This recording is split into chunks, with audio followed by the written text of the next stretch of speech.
vahoaka natao mbola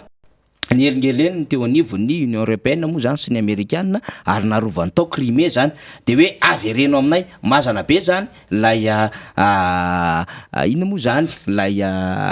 marchandage politique zay ataony Vladimir Poutine raha ohatra ka anatsahatra ny ady izy fa am'izao fotoana zao zany dia fantatra fa memafy zay ady izay ny tafika Rosiana dia manana 15 000 sara zany zay ampiasain'izy ireo fa 1000 sara fotsiny ny anana ny tafika Ukrainiana de eo zany le hoe mampiazakazaka mampiditra amin'ny fitaovam-piadiana zany ny tandrefana zany ho an'ny Ukraine ary eo amin'ny resaka puissance mondiale amin'ny lafin'ny fitaovam-piadiana dia faharoa Russie fa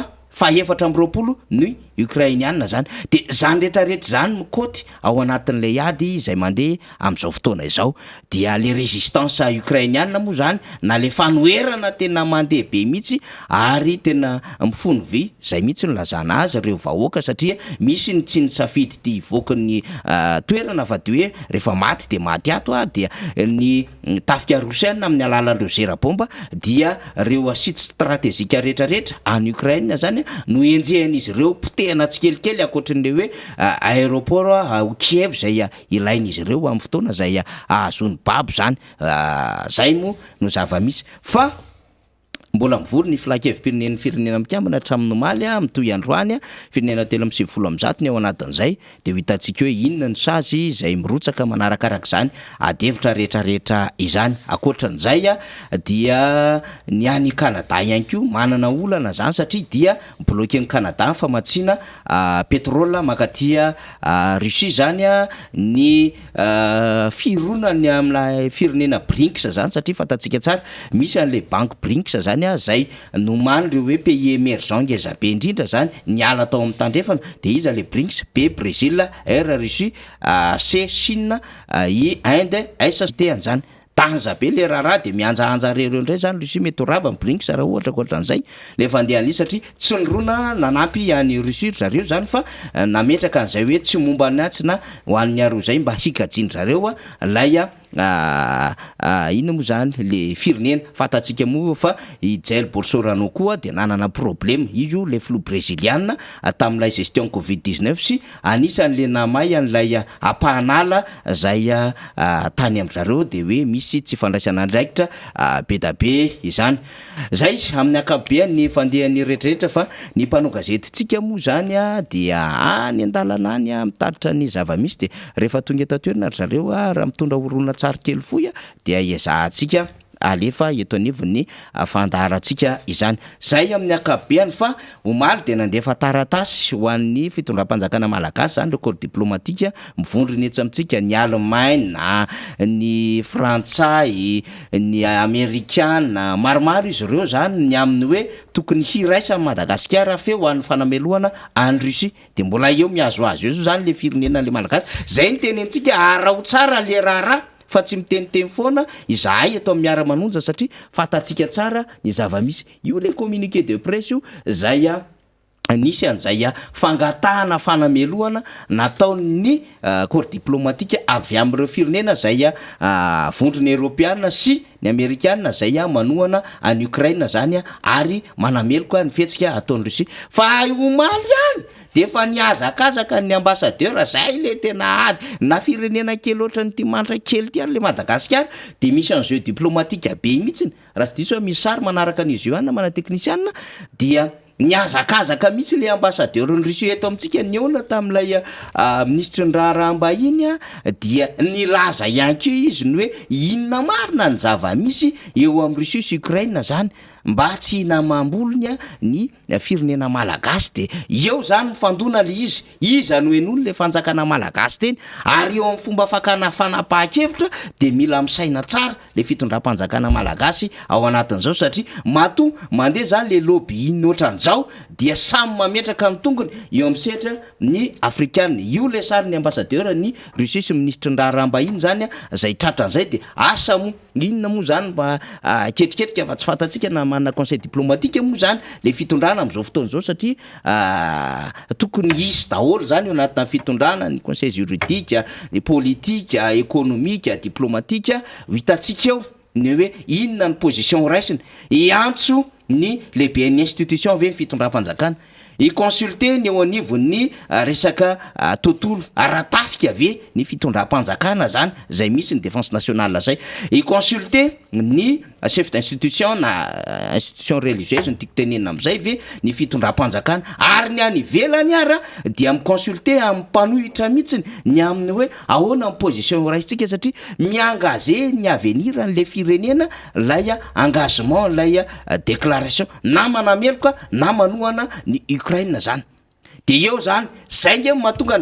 de tsy adalany Brésil miteny an'le hoe neutralité tsy adalany Chine sy ny sisa Corée du Nord moa zany ny anazy iny boakely ny anazy tena style lafa mihitsy ny anazy satria izy te hanandrana an'le refin'ny Amerikanina mihitsy izy pour an'le Russie izy de miandry an'le hoe rovina no hitotana le izy mba andatsaka an'le le bomba le no many zareo kory zareo zany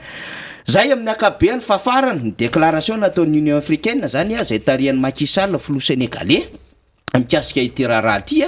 dia manohitra ny zava-misy any Ukraine zany amin'ny fanafiana ataon'ny Russie ary efa manomboka misy volovolon-javatra entsika omaly dia miaingy zay endrika fanambaran'izay fa mandeha foana koa nefa naizanina zany ny fivoriny zany reo président zay en exercice zany ao anatin'ny Union africaine sy président Sénégal Macky Sall zany de ao anatin'izay zany miaraka ihany koa ny président ny commission ny Union africaine Moussa Faki Mahamat zany zay mijery ny préoccupation izy izy face à la très grave dangereuse eo amin'ny situation any Ukraine zany am'izao fotoana izao dia ny sertry raisam-pirenena moa zany eo ihany koa ny vonina afrikanina de hoe mitaky an'izay hoe fanajana ny droit international zay mikasika ny fanajana ny sistany sy ny toetry ny tanàna sy ny firenena anankiray zany ary ny fiandriana ny firenena ukrainiana zany ny vondrona afrikana io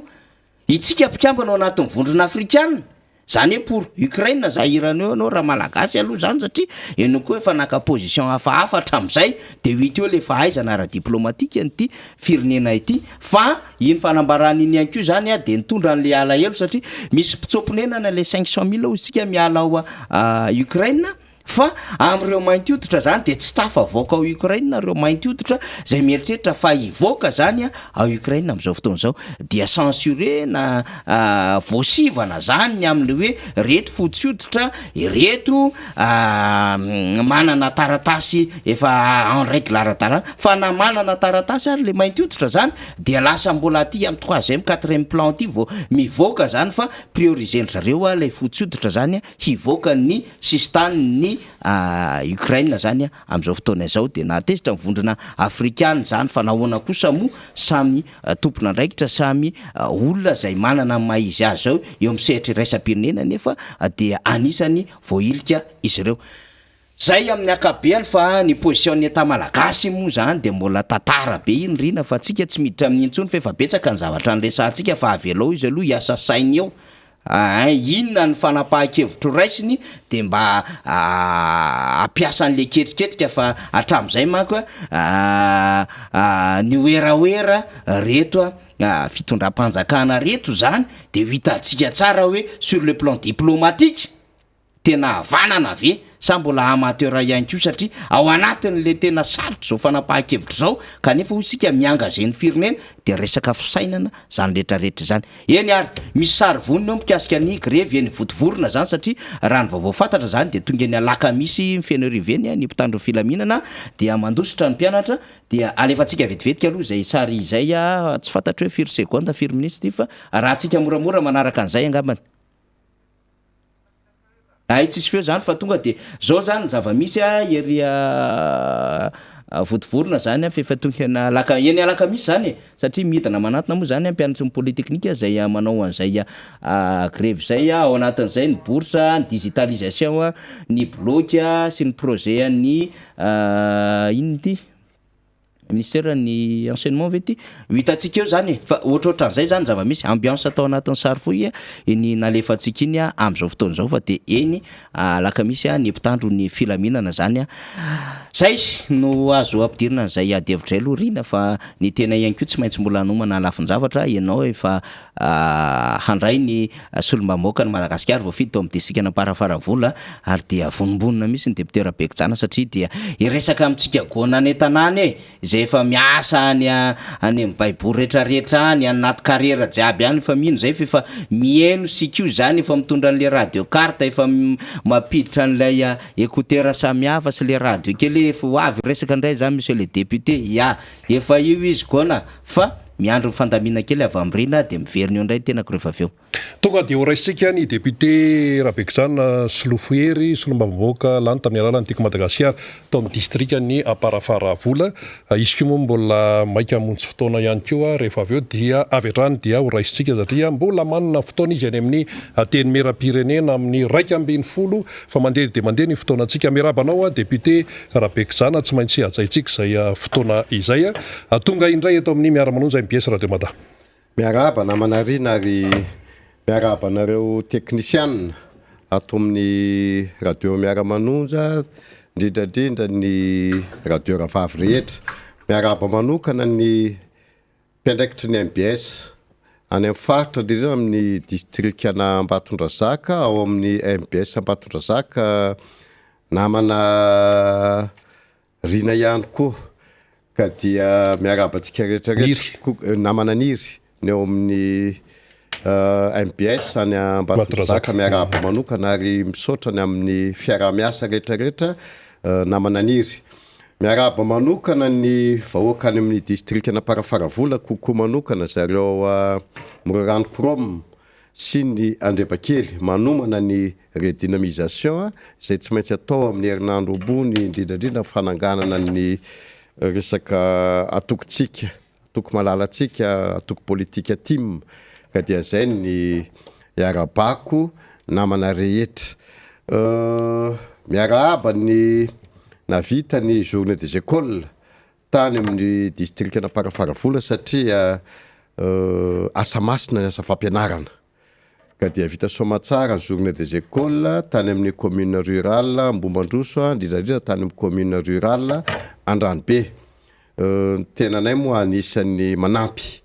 be andreo fampampianatra ireo ka dia zay ny natonga ny hoe arabaina nareo fa vita somatsara ny journée des écoles ny amin'iny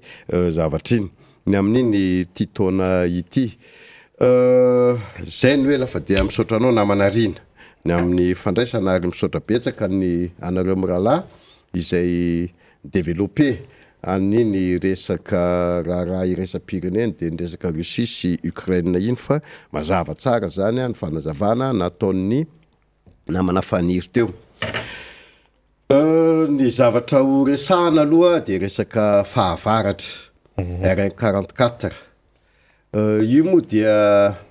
ambety teny ny fitondram-panjakana indrindrandrindra zareo ministèran'ny travaux publics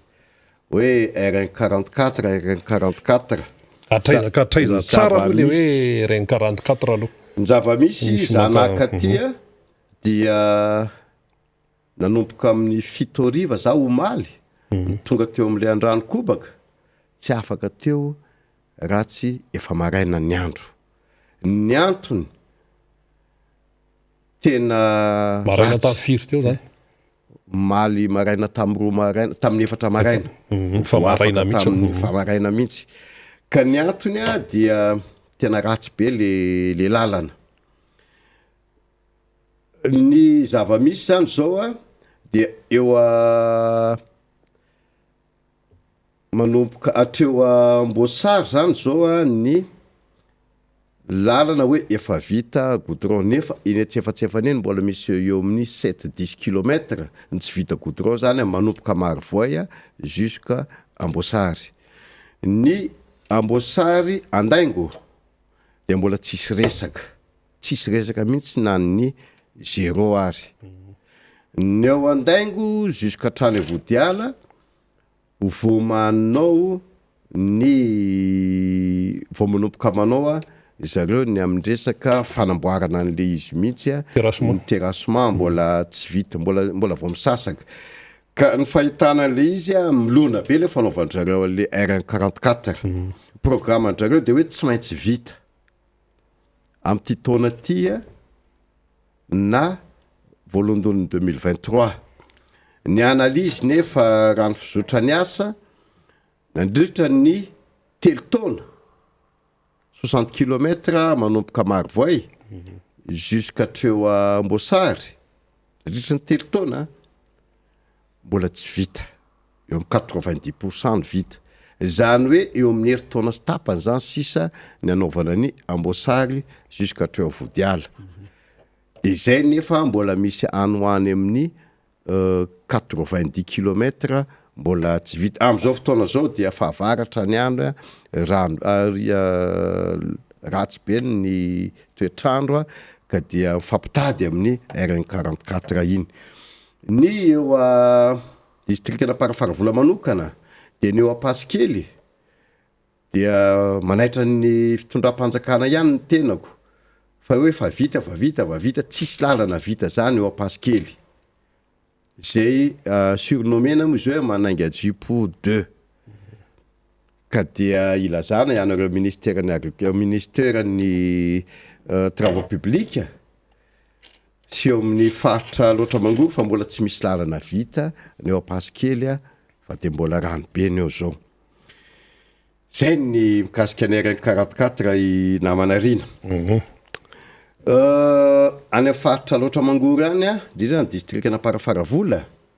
manomboka ny kaina indray satria fa fotoana fahavaratra ny andro maitsoatra zao menimenina indray ny resaka carrière ka dia nisy resaka ny fanaovana tamin'ny premier ministre sy ny amin'ny zareo ministère mine fa dia ny zavatra mahagaga efa 6 mois zany zao misy poste vacante eo ao ministère mine zany tokony efa nisy nomination zay io ministère anankiray io fa de mbola premier ministre moa zany no manao intérim atram'izao tsika miteny zao nefa ministère de souveraineté io tokony isy efa anendry am'izay zany président de république sy ny premier ministre hoe alao asina am'izay ny ministre ny mine ina fetraka an'le tsy fisina ministre atao ministère mine nandritra ny 6 mois raha ny tany aminareo ohatra satria any aminareo mantsy misy an'io raha resaka mine sy ny rehetrarehetra io hoe tonga de inona ny tena fetrakany mahatsiary tena banga mihitsy ny misy zavatra ngeza be ao ohatra hoe situation ambovory fotsiny izay misy sonoa mitrandraka ao commune rurale ambovory de tsy fantatra marina hoe inona ny dispositif raisin'le ministère resaka carrière nandilana ny dina io carrière nandilana io fa midy io zany zao midy io nefa misy miasa ihany de zay zany zao tsisy décision mihitsy raisin'ny ministère any amin'ny distrikta Ambatondrazaka resaka be didy carrière ny didy de misy an'le nafatolona sorona any amin'ny carrière manakambahiny andrefa manakambahiny tsinana Ambatsoratra izay nisy zazakely mihitsy scandale be koa tam'izay misy zazakely 10 taona natao sorona kasika an'izay resaka Ambatsoratra zay tena nisy io tena nisy ary tena nisy ary fanaovana otage ny mpanao gazety ny TV Plus namana de amondra de nalaina ny nalaindry zareo ny fitaovany TV Plus sy ny saika hoe hosamborony zareo nefa ny asa fanaova gazety de nisy ny association ny mpanao gazety rehetra taty Antananarivo ny vondrona amin'ny fanaovana tsintsinina ny asa fanaova gazety ka de izay zany zao tena tokony ilaina hoe tokony hiasaingana ny fitondram-panjakana ametraka an'io ministère ny ministre ny mine io fa zava-dehibe ny fijoroany io petrany reny moa tsy maintsy resana satria hitatsika tokoa fa rehefa misy atao hoe any faratapiny any no misy hoe toerana banga sy ny sisa nefa le izy tena hoe raha tena goavana resaka hoe arena kibony tany zany de ny any apotony foana no mizaka ny vokatra reny rehetrarehetra reny, dia anjarantsika tsara no misaina hoe ahoana moa zany fomba fitantanana firenena eto amintsika izany. Fa tonga dia hidirako député Rabekijana Solofoery resaka concertation nationale, resahana foana io hoe any ny lalana amin'izao fotoana izao faneho-kevitra moa be dia be, sasany miteny hoe tadiava-tseza io hoe mitady gâteau, hoe sasany miteny hoe zay tsy mila gâteau fa sao dia efa masiso zany izy, faneho-kevitra be dia be le izy fa ny eo anivon'ny tiako Madagasikara ny RMDM dia misy koa tsy miteny any ambadika any efa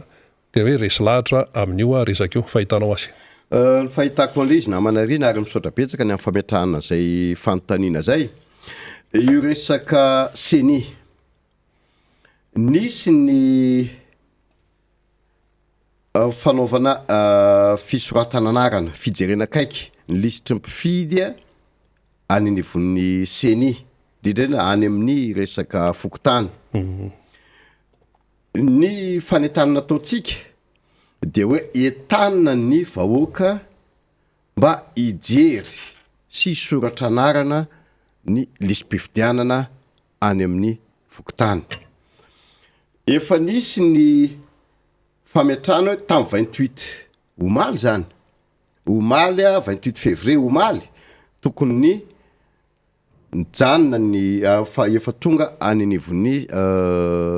CED any amin'ny distrika ny lisim-pifidianana, dia naverina indray manomboka androany any amin'ny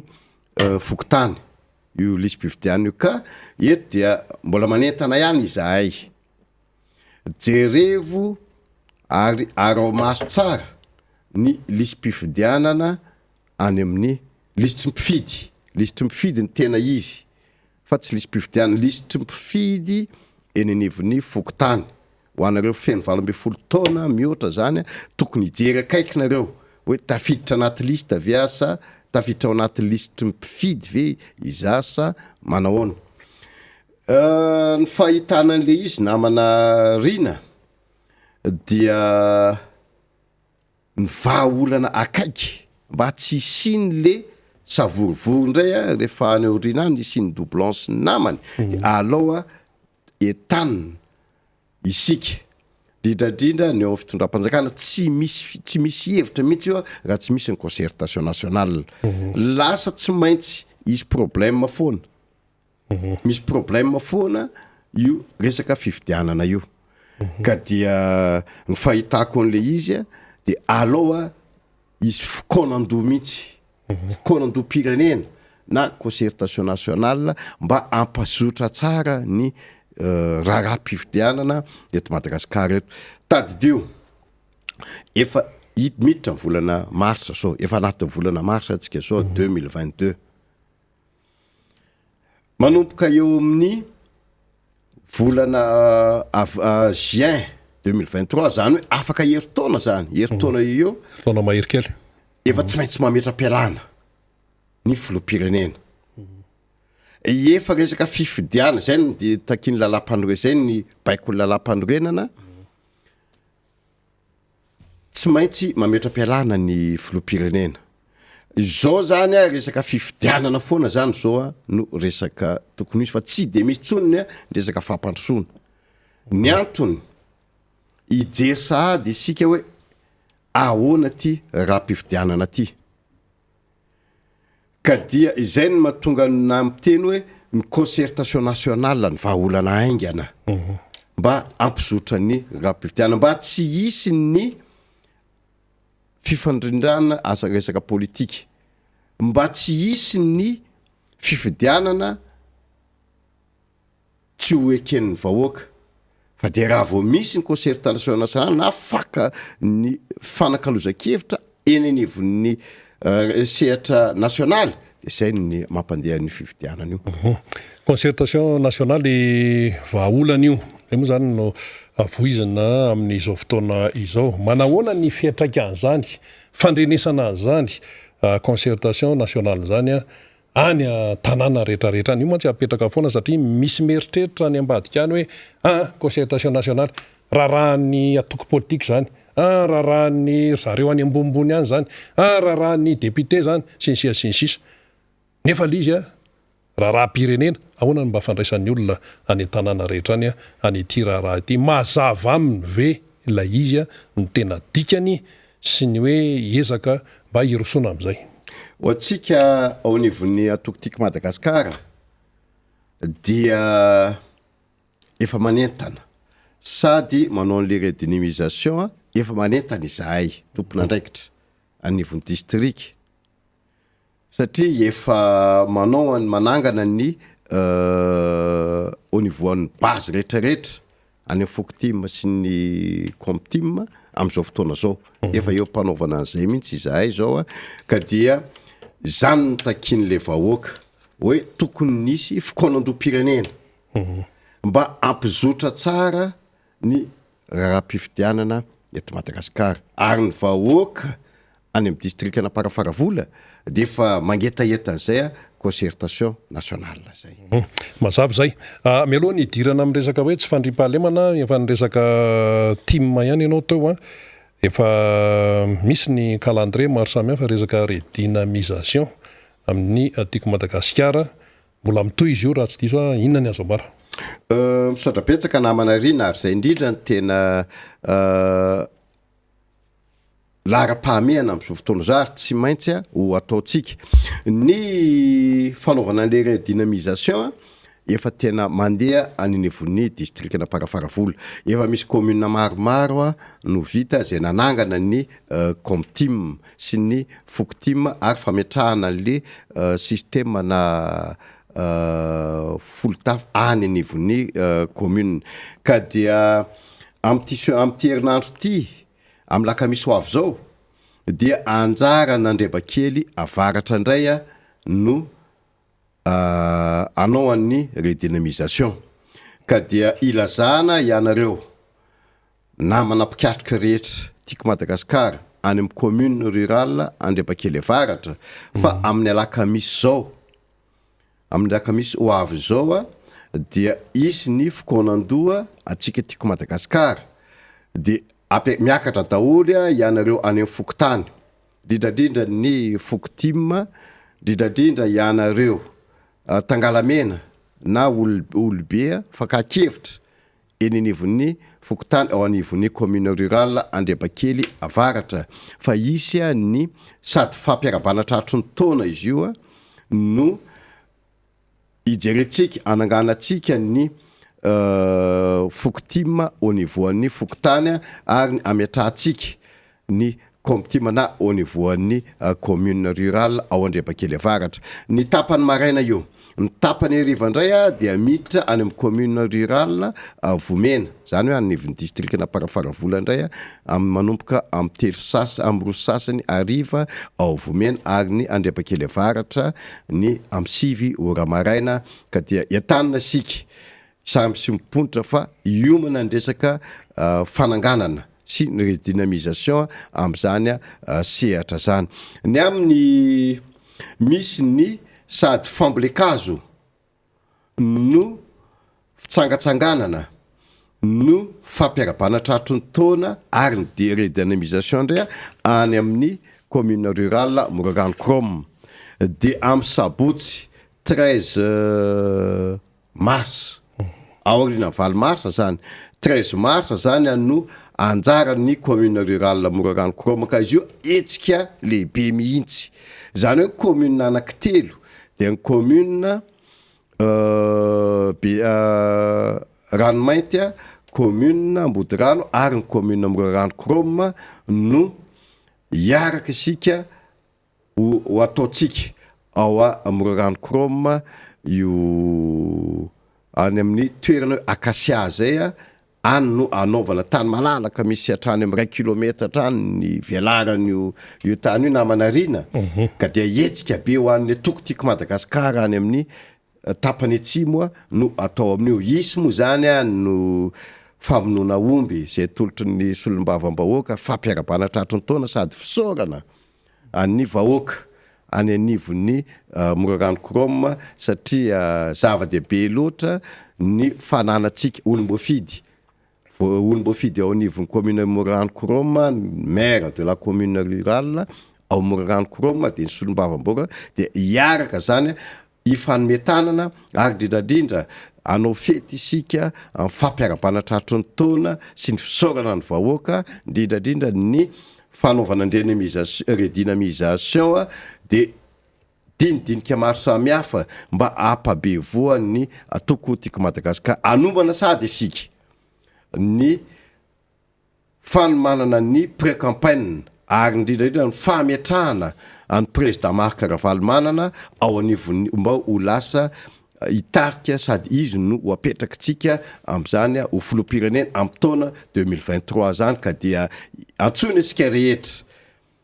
na ho anivony na any amin'ny commune Morarano Krom, commune Andriambakely Avaratra ary commune Vomena fa manomboka amin'ny herinandro indray anjarantsika indray any amin'ny commune no hiaraka hifaly sy hiaraka no fety am'izany redynamisation sy fampiara-banatraritry ny taona ary fitsangatsanganana ao anivony atoko tiako Madagasikara zany. Androany moa zany dia isady koa no fiarahana izay miaraka eto aminareo amin'ny MBS androany hariva ka dia zay ngamba ny zavatra ilazana fa tena etanina ary io tsy avelantsika io raha tsy azotsika namanariny io tsy avelantsika io raha tsy azotsika amin'ny 2023 zay. Zay moa ny politika ary ny fiainam-pirenena dia tena hoe fikatsahana ataony atoko politika mba hoe ahatsara azy ary izay ny maha-politika amin'ny politika tena izy io fa tsy le politika eritreretany sasany hoe politika misavon-danitra fa politika manakaiky vahoaka sy mitondra fampandrosoana. Efa niresaka kely ihany ianao député Rabekizana momba ny resaka hoe insécurité teo natsidika eo le hoe nisy akizy nitapahana ny lohany manahirana be mieritreritra an'izany de fanontaniana ataon'ny olona de ny hoe fa tena ahoany tsikity no tonga hatramin'izany le fiainan'ilay malagasy resaka insécurité ahoana ny situation amin'izao fotoana izao any an-tanàna any. Resaka insécurité efa nisy antsy moa nataoko teto amin'ny MBS efa ray volana lasa roa volana lasa zay mikasika ny resaka tsy fandriam-pahalemana any anivon'ny distrikana Parafaravola na eto Madagasikara aza. Zava-nisy dia nisy antso natao teto tamin'izay fotoana zay hoe tokony hietsika zareo OMC régional satria hitambaran'ny faritry Betsiboka distrikan'ny Tsaratanàna sy ny distrikan'ny Parafaravola ary ny distrikan'ny Ambatondrazaka ny resaka tsy fandriam-pahalemana sy fametrahana ny dina drindrandrindra ny resaka kidnapping amin'iny distrika anankitelo iny dia nanaiky moa zany izy zareo tao anivon'ny préfecture izay ny préfet no mitarika ny OMC régional dia nisy ny dinikasa izay natao tao amin'ny commune rurale Morarano Krom centre natao zany dia tonga tao ny solitena ny faritry Betsiboka de solitena ny maire ary ny distrika chef distrika tao Ambatondrazaka niaraka tamin'ny lehibe ny distrika tao a Parafaravola dia nisy ny fokonandoha ary nanantsona amin'ny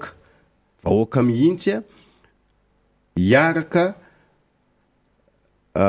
tena batsilana tena vaky batsilana tao ny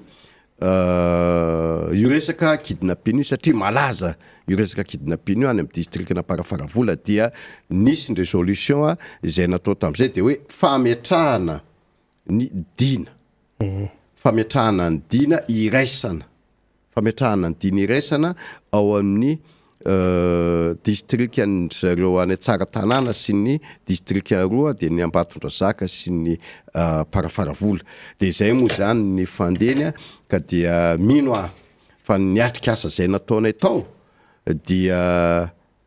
tokony ho tonga eny apototry ny zava-nisy ny vahoaka tany amin'ny ireo commune ireo ka dia rehefa nisy hatrany amin'le olona tratrany kidnappé mihitsy ny tantarany zava-nisy zavatra nahazo azy de lengarade izy a tany tany mafy a de tena ny tantara mihitsy vo afaka ingaradesy efa nytantarainao afaka izy fa dia nandoa volatra any amin'ny 10 memby enimpolo tapitrisa zay vo afaka 10 memby enimpolo tapitrisa ary notantarainy tao zay vo afaka fa ny olona hita ve le olona le misy olona araky ny voalaza satria tao koa ny procureur de misy olona efa 13 zany zao a mihitsy koa any ampigatrahana any mikasika ny resaka affaire-ny kidnapping fa mbola misy olona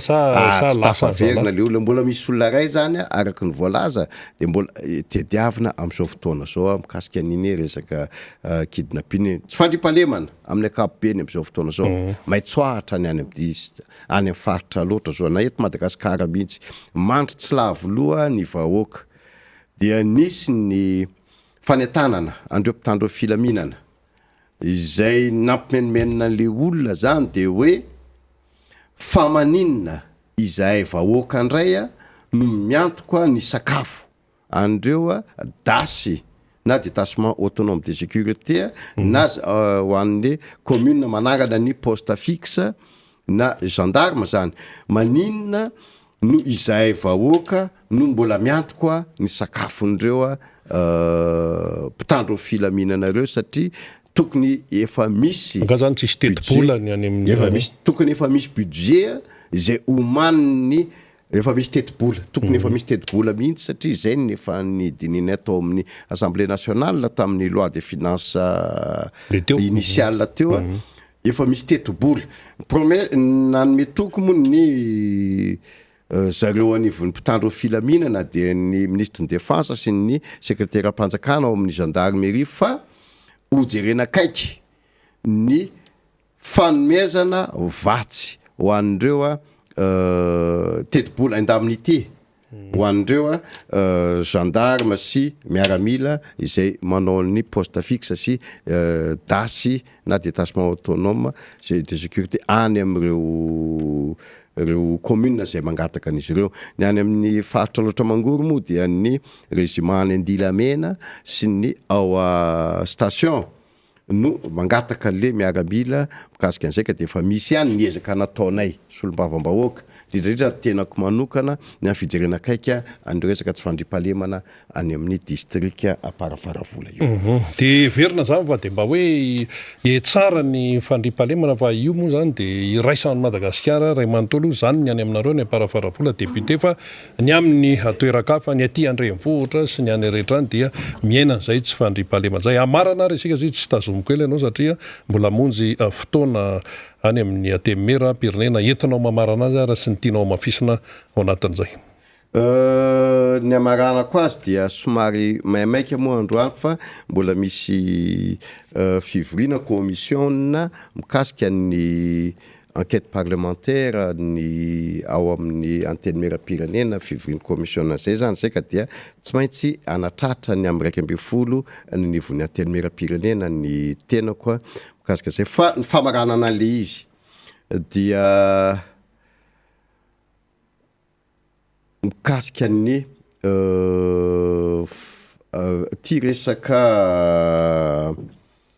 fa toko Madagasikara tia dia mbola eto dia manao antsoavo ho antsika rehetra mpikatroko tiako Madagasikara am'le fivorina izay redynamisation ho an'ireo atoko tiako Madagasikara mpikatroko rehetra fa dia amin'ny alakamisy ho avy zao any Andriambakely de atsona ianareo fokotima rehetra amin'ny commune rurale Andriambakely ho tonga ao tapitanana Andriambakely amin'ny sivy any Vomena indray de atsona isika mpikatroka tiako Madagasikara rehetra ho tonga any Vomena ny alakamisy amin'ny 2 ora tolakandro fa ny fambolekazo sy ny fitsangatsanganana dia atsona isika any amin'ny commune rurale Morarano Kroma de commune rurale Ambodirano ary ny commune rurale Ranomainty ho avy ao moragano kroma isy mifampiarabanatratrony taona ary drindrandrindra mifisaorana ho an'ireo namana rehetra mpikatroka zay ataony solombavambahoaka ary drindrandrindra misy ny nofokena mitampihavanana de mifamonoana omby ataon'ny solombavambahoaka ny amin'ny fahavitantsika niny fividianana iny ary drindrandrindra ny redynamisation isy ny atrikasa zany zay ataotsika ao amin'ny commune rurale Moragano Krom iny ezahana ny atongavany bureau politique avy ety Antananarivo mba hiatrika an'io fikonandoha sy fampiarabanatratrony taona ary drindrandrindra redynamisation any amin'ny district na Parafaravola tapany atsimo zay ngamba namanarina ny azo atao fa mbola misy eto koa moa namana fanira mbola tsy afa-pozy izy tam'le resaka raharaha iraisam-pirenena de niadiny Ukraine sy ny Rosiana io fa dia zava-dehibe ho an'ny Madagasikara ary io ny tokony andraisan'ny filoham-pirenena na mpitondra fanjakana hoe aiza ny position raisitsika eto Madagasikara mikasika an'io ady io. De ianao nisorana nitora zay famakavakana sy fitondrana vaovao maro samihafa izay dia mirariso ny député Rabekijana isika mitoy ihany ny fandarana miara-monja MBS Radio Mada izany ary dia miditra indray namana faniry Razafy Manantany anoy ny fandarana izany ny tenako moa somary isainto kely afaka minitra vitsy zany dia izy no anoy fa mbola iverina eo ihany rehefa aveo fa mandrapatonga ny namana faniry Razafy Manantany dia mivoatra be ny raharaha ankehitriny amin'ny ty resaka hoe fitakina etsy sy roa ity fitakina etsy fitakimbola no tiana tenenina amin'izay rehetrarehetra izay fitakimbola izay atao hoe tsy ambarany eo anivony fitondrana mazava tsara ny fandehan'ny vola zay ane le izy io ane rehefa mazava hoe zao mahatonga zao mahatonga mifantarana itsitsy dia tsisy ny olona de mazava zany fa le izy ny information na ny filazana amin'ny vaovao tsy mazava hoe ahoana marina ny tena fandehan'ity resaka vola ity fa matoa mitaky ny any amin'ny CTC mitaky ny volany ny enenivon'ny mpianatra eny Votovorona dia marary izy ireo ary volany no takiny fa tsy hoe zavatra hafa akory etsy an-daniny anefa to hita hoe rehefa mikaroka le fanjakana rehefa sain'ny Banque Mondiale mamerim-bola de mikiropaka etsy mikopaka ry rehefa tadiavina zany vola hita io hita ny vola rehefa tadiavina fa rehefa ho an'le mpianatra ve de io no ny efarany de mampalahelo le raharaha fa lasa tonga ety amin'ny arabe le resaka Votovorona zany ny CTC koa moa zany zao de mbola mitaky ny anjarany koa ary isan'andro no hitakiny zareo ny izay arere izay namana faniry. Ya misaotra ny député Rabekijana Soloferitsika rina niaraka tamintsika tao anatin'izay minitra vitsivitsy maromaro izay fa rehefa miresaka Votovorona ianao aloha zany dia mivoatra ny toedrarah eny Votovorona eny raha ny fanampim-avao zay voaraintsika zany teny alakamisy teny manko no nisiny zay fifanandriana teo amin'ny tandro filaminana sy ny mpianatra izay ka ho alefatsika araka ity sary zay eo an-tanantsika ity zany ny hoe fifanenjehana teo amin'ny mpianatra sy ny mpitandro ny filaminana dia ho alefeo ihany moa zany fisotro ny vaovao namana teknisiana.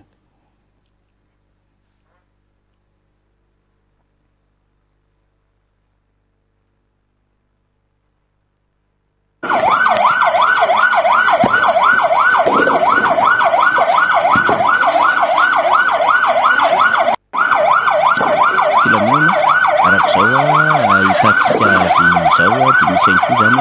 reo mpandalo zay manala izany sakana izany io maraina io zany de raha fijery an'izao zany de toerana samy hafa le teo de ty koa toerana hafa zany ty misy sakana trano zany zay apetraka ireo mpianatra zany fa raha tsy diso ako de misy vaovao azo ato tsy haiko namana teknisiana ve mahita zay ny hoe misy lacrymogène ve miainga na salam zany atao anatin'izay zava-misy zay anatin'ny sary raha ohatra moa ka misy dia alefantsika le zany satria misy fandatsahana bomba mandatsa dranomaso zany zay nalefa teny amperina zany raha ny vaovao zay voalahintsika zany ny votovorona ity resantsika ity. Mafana ny rara arak'izao ahitantsika azy izao zany dia ny mpitandro filaminana moa zany hitantsika io dia hitantsika eo ny fivoarana raha ohatra misy ny vaovao farany samihafa moa zany alefa namantsika dia ngatahantsika moa zany mba andefasana azy mba azontsika tsara ny loharam-baovao samihafa zany. Zay ny amin'iny fa resaka ny tontolo mpifidianantsika dia omaly ny senia dia nanao fanambarana zany satria nakatinao omaly zany ny teo anivony zay distrika zay. Alasa aloha alefantsika namana teknisiana lay fanambarana senia iazahako vakina le izy dia hitondrantsika ny fanadadiana atao le bebe kely fotsiny raha mety le soratra zany. Izy ty manko zany zao tsy afenina amintsika fa tsy maintsy hitondrantsika tsara mihitsiny zany ny votoatin'ilay vaovao samihafa zany arak'izay mba hazontsika rehetrarehetra azy izay dia mba afaka mba mahazo tsara ny loharam-baovao zany tsika zany hitondrany fanadadiana zao le izy. Omaly io fanambarana zay nataon'ny seny io dia ho fampiarana ozy izy ny andininy fa 7:30 andalana fahatelo amin'ny lalàna Fehizoro 2024 ohatraohatra 9 tamin'ny 1 Mey 2024 dia mikasika ny fitondrana akapobe ny fifidianana sy ny fitsapakevavoaka ny seny dia nirosy tamin'ny famaranana vonjimaika nisy mpifidianana zay ny tanterahana ny 20 Febroary 2024 tamin'ny alalan'ireo ratsa mangaika ny eny anivon'ny distrika. Zay zany ny teny anivon'ny distrika zany namarina tamin'ny omaly fa 20 volana Febroary. Dia tao anatin'ny fanavaozana isan-taona lisy mpifidianana RAL 2021-2022 dia mizara roa lehibe ny asa natao andaniny ny fampidirana ireo mpifidy vaovao izay voafeny 12 taona, ny famerenana ireo mpifidy vaovao voafafa tsy na tanaty lisitra, famerenana ireo navery ny fitsarana amin'ny zony ankilany, ny fanesorana ireo maty sy ireo nafindra toeram-pinenana ary ireo very zo taorian'ny fanapahan-kevitry ny fitsarana. Iny zany ny asa zay nyresahany anankiray zany. Fa faharoa amin'izay ity ny vakitsika mba amerina kely le fanambarana teo tsika ty zao. Araka ny fomba fiasa dia atolotra ny CLR eny anivon'ny fokontany ny lisitra ahitana ireo anarana miverina indroa na maromaro. Eo ihany koa ny lisitra ireo mpifidy mitovy laharana karapanondro pirenena mba ahafahana manamarina na manitsy izany. Ny fepetra rehetra ho raisina manandrify izany dia nankinina tanteraka eo amin'ny distrika isany avy. Ny fanamarinana ny mombamomba ny fidy tsirairay voakasika izany na ny fantsiana ny tokony ho atao amin'izany dia tsy maintsy noresahana tao amin'ny lisitra natolotra azy ireo. Ny tanjona dia ny azona vokatra tsara ho amin'ny famaranana vonjimaika lisy mpifidianana 120 sy 20. Dia eto amin'izay zany le adevitra resahantsika zany mba angatantsika amin'ny namana teknisiana rehefa aveo satria misy antotany isy io dia ho alefantsika miavaka rehefa aveo. Eto no resahantsika tao anatin'ny industrie dia hoe tena saripady ity resaka seny ity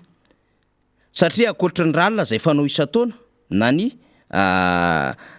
famerenana ny lisy mpifidianana zay isan-taona zany dia misy ilay fanavozana tanteraka na refonte totale ny liste électorale zany. Dia io refonte totale io dia ny lalàna no miresaka an'io zay efa nresahana niaraka tamin'ny député Mambrabenindrina teto nisy fotoantsika niresaka an'izany tamin'ny herinandro le hoe lalàna ao anatin'le lalàna Fehizoro 2024 ohatraohatra 9 no miresaka an'izany. Io zany dia isaky ny 10 taona ny atao io ralina io ary io ralina io non io refonte totale io no atao isaky ny 10 taona. Dikan'izay raha tamin'ny taona 2012 sy 2020 no nanao refonte totale farany ny fitondram-panjakana ny senita tamin'izany dia aty amin'ny taona 2024 dia fantatry ny rehetra fa hiatrika an'izany refonte total zany Madagasikara zany. Satria fantatsika fa tamin'ny taona 2024 dia nisy olana ara-pifidianana teto Madagasikara. Ahoana ny nafantarantsika an'izany ady hevitra iray voalohany indrindra dia ny collectif des candidats tamin'ny élection présidentielle dia nanambara fa misy ny fraude électorale. Fraude électorale no resahana. Vokatra ireo zavatra marobe izay tratran'ireo collectif des candidats tamin'iny élection présidentielle iny. Le izy tsy hoe fanahinina. Tsy fanahinina le izy hoe arak'le mahazatra manko hoe misy zavatra tsy na ao anatin'le fifidianana, zay manko ny tena tiako tenena zany hoe misy zavatra tsy tandritandrina teny mahakasika ny tontolom-pifidianana. De mety misy fahadsoana kely na sala am'izany. Mitady an'le voambolana io fa mety hiverina io ihany izy rehefa avy eo. Fa fraude électorale no nisy tamin'izany. Ary melohan'le fifidianana misy de efa tratra reo anarina sy numéro karapanondro miverimberina ireo sy ny fomba hetina hangalaram-bato tamin'izany fotoanandro zany. De tsarotsika tsara nanery ny collectif des candidats de nisy fivoriana erahana tamin'ny seni teny Nansana. De nierahana tamin'ny seni tamin'izany hoe tsy mety ny atrehana ity fifidianana ity fa zao ny zava-misy momba ireto. De samy mitondra solotena tao ny candidat. Fanterena ihany moa le fifidianana zany. De rehefa niterena le fifidianana de iny ny voka. De eritaona taorianan'iny 2019 de niresaka indray ny filoha lefitry le seni fa misy doublon io lisy-pifidianana io. Numéro karapanondro miverimberina ao anatin'izany. De taorianan'izay de nitarika olana tamin'le filoha lefitry le seni zany ka nitakina ny ametrahany felana. De fantatsika fa nametra-pelana le filoha lefitry ny seni de nametrahana solony vaovao. Fahatelo, taorianan'izay taty amin'ny taona 2024 nanomboka taona 2024 de niditra 2024 de nanangana ny commission d'enquête parlementaire ny teo anivon'ny antenimieran-doholona. De ny commission d'enquête parlementaire zay teo anivon'ny antenimieran-doholona nitarihan'ny loholona anankiray no nahitsapa nahita vokatra zay fanadiadina nataon'ireo loholona Madagasikara ireo fa tena nisy tokoa ny doublon tao anatin'izany lisy-pifidianana zany. Rehefa nalao ny fanadidina rehetra niona tamin'ireo voakasika izany fifidianana izany ary naka ireo profo marobe mahakasika iny doublon iny zany. Fahatelo zany. Ary fahaefatra farany dia nisy fametrahana fitoriana nataon'ireo diaspora any ivelany teny anivon'ny Olaf na lay organisation anankiray izay manao an'le antifraude ny fifidianana eo anivon'ny foniny Europeanina milaza ny zava-misy tamin'ny fifidianana 2024 izay nitanterahana teto Madagasikara. De iny moa nametrahana ireo taratasy nakany amin'ny filoha frantsay, nakany amin'ny voniny Europeanina, nakany ireo mpamatsy volany mba tsy hamatsiana aloha ny vola hiatrehana ny fifidianana eto Madagasikara fa hanokatra fanadihadiana ny am'ireo zay osoka ara-pifidianana teto Madagasikara zany. Zay lafiny zavatra efatra ny resahantsika izay, ny collectif des candidats, ny doublon nambarany vice-président seni, ny nambarany teo anivon'ny commission d'enquête parlementaire ary nambaran'ireo diaspora zay nitoriana izy ireo teo anivon'ny Olaf teo amin'ny vondrona Europeanina de manambara fa tokony hametrahana hadevitra ity lisy-pifidianana ity. Manambara fa tokony hanokanana hadevitra ihany koa ity lisy-pifidianana ity. De manambara fa tokony hiverenana tanteraka ny fanadiovana an'izany lisy-pifidianana zany. Fa mialohan'izany de tokony misy hadevitra ho an'ireo voakasika zany fifidianana zany. Ny zany voakasika voalohany indrindra satria raha miresaka élection présidentielle 2018 isika de ny collectif des candidats zany. Donc tokony parti anankiray eo ireo collectif des candidats zay nitambatra tamin'izany fotoanandro zany. Fa tokony eo ihany koa lay teo anivon'ny seni lay namoaka an'le hadevitra fa misy doublon io lisy-pifidianana io. Mba ho vavolombelona zany hadevitra zany. tokony eo ihany ko reo noady adiny reo loolona tao anatin'ny commission d'enquête parlementaire mikasika an'io doublon io. Ary tokony eo ihany ko ny diaspora izay nitondra an'izany fitorian'izany teo anivon'ny Olafa. Ankoatran'ireo acteur politika marobe zay niatrika fifidianana zay no resantsika izany. Zay anisan'ny singa lehibe hitadiavana an'le concertation nationale ane. Ahoana no andraisana an'ireo fitaraina fitoriana sy fanadiadinana ataoreo mba ho zava-dehibe hiatrehana fifidianana ho avy. Fa raha vakitsika le fanambarana nataon'ny CENI teo de te hanery foana le CENI andehany amin'le ralina. Satria raha tsy manao an'le ralina koa tsy miasa le CENI. Le fanjakana tsy mety mamoaka an'le didim-panjakana mba ahafahana miroso an'le procédure samihafa, ahafahana manao an'le refonte totale. De averitsika ingany namana teknisiana raha mety ho vakitsika le paragraphe faharoa miresaka an'ilay hoe voapirofo ny fisian'ny doublon. Fa tereny CENI andehany amin'le façon hitondrana azy le izy. Ary mahita alokalo-panjakantsika satria andehany amin'ny distrika le raharaha. Io izy io vakitsika hoe araka ny fomba fiasa dia atolotra ny CLR eo aloha de marina eny anivon'ny fokotany ny lista ahitana reo anarana miverimberina indroa na maromaro. Doublon ane zany anarana miverimberina na indroa na maromaro zany. Eo ihany koa izy ny liste ireo mpifidy mitovy laharana karapanondrom-pirenena mba ahafahana manamarina na manitsy izany. Io mihitsy ny nambarana le filoha lefitry ny CENI hoe misy numéro ana karapanondro miverimberina doublon eny anaran'izany. Donc raha nilaza le filoha lefitry ny CENI araka le zoro ny tenen'le filoha lefitry ny CENI hoe ny filohan'ny CENI nilaza tamin'ny volandrain'le fahefana fa zoro hafa fahatelo tsisy nahita no zoro ny resan'ny CENI fa tsisy doublon tao anatin'ny passation nataondrareo. Mana-porofo aloha zany ty fa misy doublon io lisy mpifidianana io. Averiko vakina le izy hoe araka ny fomba fiasa dia atolotra ny CLR eny anivon'ny fokotany. Ny lista ahitana reo anarana miverina indroa na maromaro. Anarana miverina indroa na maromaro. Doublon tompoko ny anaran'izany. Eo ihany koa ny lista ireo mpifidy mitovy laharana karapanondrom-pirenena. Doublon ihany koa ny anaran'izany. Donc zany voapirofo zany. Fa hoe rehefa nikatona tato 28 février de hidina any amin'ny CLR izy de ho jerevana any amin'izay. Fomba fiasa klasika tsotra amina façon tsotra ny tian'ny CENI hitondrana an'le izy. Fa tsy raisin'le CENI ary le fanjakana mody matory eo ambadika zany adevitra rehetrarehetra zany tsy te hamoaka an'le pitsopitson-dalàna rehetra izorana makany an'le fifidianana satria ahoana ny azona état de droit. Ny azona état de droit na fanjakana tan-dalàna de mifampiarana ny lalàna. Refonte totale ny adevitra tompoko. Fa tsy ralina. Raha ohatra ka ralina ny adevitra de fomba fiasa normal iny. Fa ny lalàna nefa miresaka 2022 idirina amin'izay refonte totale zay. Efa manitsaka mois de mars voalohan'ny volana mars sika androany. Zany hoe 3e mois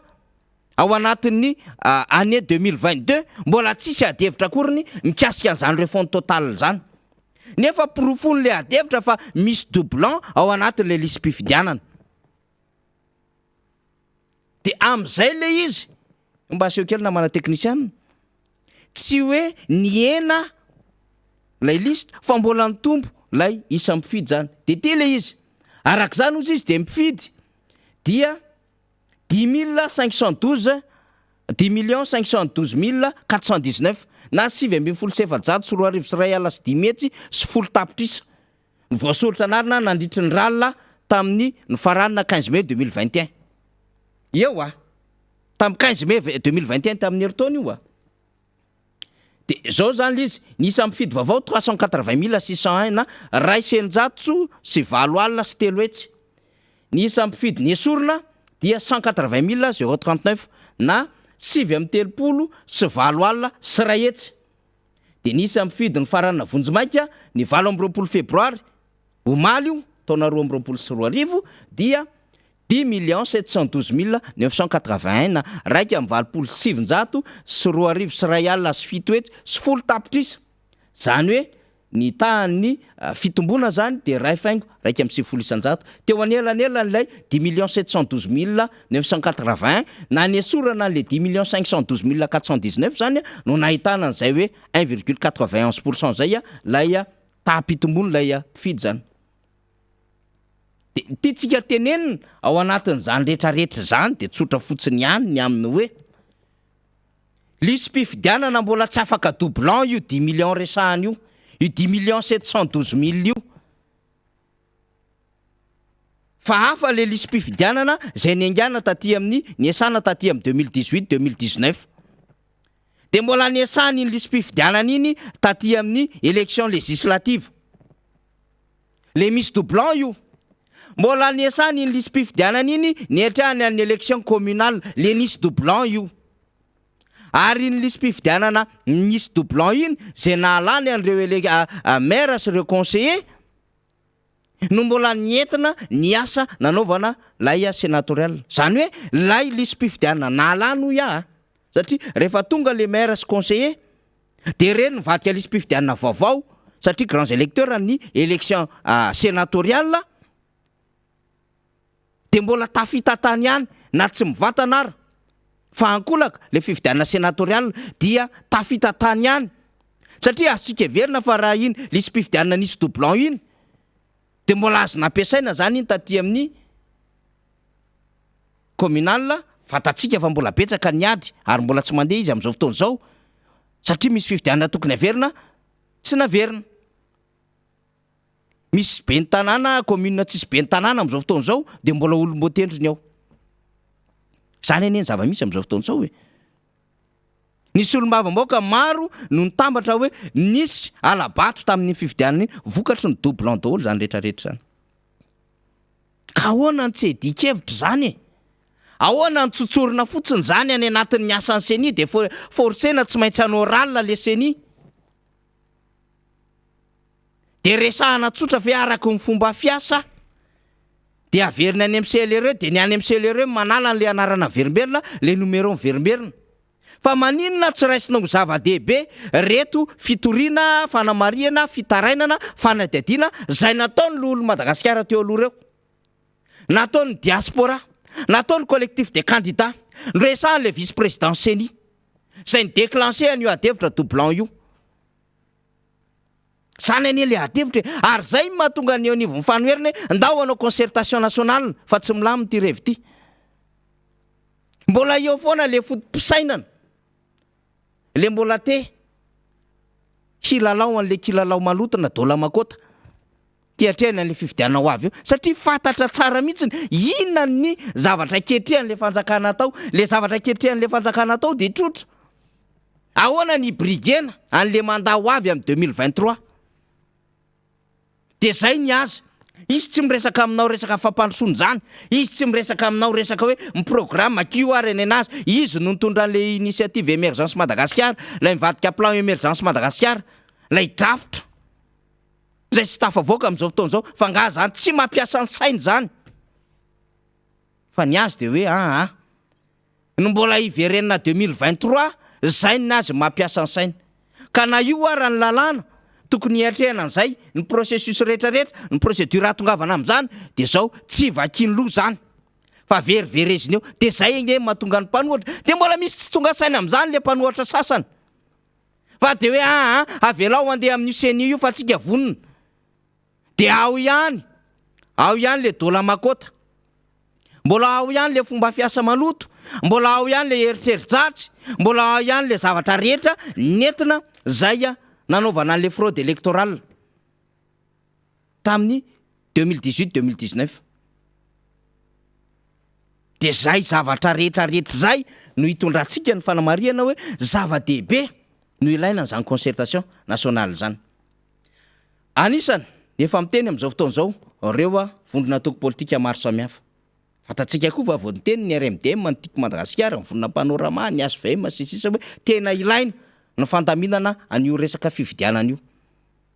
ary betsaka ny efa miteny am'izao fotoana zao ny any faritra ho alefatsika ty fanadihadinina atao mpanongazety ny MBS ity ry zareo avy any Toliary no ny resaka an'izay lafi-pifidianan'izay ary ny resaka mahazava-dehibe ny concertation nationale nandritry ny fionana tamin'ny filoha Marc Ravalomanana Omaly no niresahan'izy ireo izany. Ankoatra ny fifampiarabanana hatratra ny taona vaovao dia voaresaka nandritra ity fionana teo amin'ny reto délégation na avy any Toliara ireto tamin'ny filoha Marc Ravalomanana ihany koa ny mahakasika ny raharam-pirenena sy ny zava-miseho ankehitriny. Nambaran'izy ireo fa mahantra tanteraka ny malagasy ankehitriny indrindra fa ny any amin'ny faritra. Ankoatra io dia isan'ny zava-dehibe voaresaka ihany koa ny momba ny fiatrena ny fifidianana izay fototry ny fanavotana ny fahoriana izay mahazo ny vahoaka malagasy izao, ka nambaran'izy ireo fa tsy azo iodivirana ny firosona amin'ny fikonan-doam-pirenena araka ny antso izay efa nataony filoha Marc Ravalomanana tany Tomasina ireny. Izahay dia manantena ny fampiresafana sy fandaminana eto amin'ny firenena satria tsy misy azo atao raha tsy mifampiresaka mifandamina. Eo andrinan'izany nefa dia misy dingana tsy maintsy arahina sy atao dia ny concertation nationale. Io ihany no ahafahana mivoaka amin'izao crise eto Madagasikara zao satria iaraha mahalala ny fidianana ny fandimby-teto dia korontananava ary tsy fampitokisana. Noho izany dia tokony hisy hery-velona rehetra fikambanana antoko politika na ho anivon'ny fitondram-panjakana aza indrindra ny FFKM ny SFM mba handray anjara amin'io concertation nationale io. Izany no fiangavianay ray aman-dreny avy any Toliara mba tsy hisiany crise miverimberina sy tsy fampitokisana amin'ny voka fidianana eto Madagasikara. Tsy mitady seza na toerana amin'ny mpitondra akory no antony fitakiana io fikonan-doha nasionaly momba ny système électoral io hoy ny fanazavana fa mba andiniana ny momba ny HCC sy ny CENI ary ny lisam-pifidianana. Misy anefa mahatsikaritra izahay fa ny sasany dia manana izay stratégie fiaraha mitantana zay. Ny aty amin'ny fanoherana nefa tsy amin'izay resaka fiaraha mitantana zay fa dia hoe hifampiresaka ny hiatrehana ny 2023 mba tsy hampisy ny crise économique. Donc zany ilaina ny concertation nationale mba tsy hampifandrafa ny malagasy zay. Ka eto izahay mampirisika ny hery-velona rehetra eto amin'ny tany tsy anavahana na iza na iza eto amin'ny tany sy ny fanjakana amin'ny République ny Madagasikara fa hiatrika an'io concertation nationale io fa tsy hanana paipaikady hafa ankoatsan'io. Na afa-po ny fifampiresana tamin'ny filoha Marc Ravalomanana hoy ireo délégation na avy any Toliara ireto ary nanamafy ny fiaraha-miasa eo amin'ny rotonta izy ireo. Tsotra ny tanjony dia ny fametrahana ny fifidianana madio sy mangarahara ary ekeny rehetra ka mba izay tena ho safidim-bahoaka no hivoaka mba ho fanavotana ny firenena. Ya, manara-maso tsara ny fiainan'ny firenena reo namana zany avy any amin'ny faritra ary matoa tonga aty matoa mivoy amin'izany resaka concertation nationale zany mba hisiana filaminana dia mba anisany mitaky ihany koa zay mba mety ho marina raha-pifidianana zany reo namana any amin'ny faritany. Izy ty anie tsy hoe filambaniny izy ty koa tsy hoe ady hevitra zay ny foronina fotsiny satria akaiky ny fifidianana dia mba mamoriporina ady hevitra amin'ny fomba fanaovana politika sy ny mpanao politika eto Madagasikara. Fa zay nambarako tamintsika teo zay nanomboka tany taona 2024 zay nisy ny fionana marobe momba io raha-pifidianana tamin'izany io na tonga zao ady hevitra io.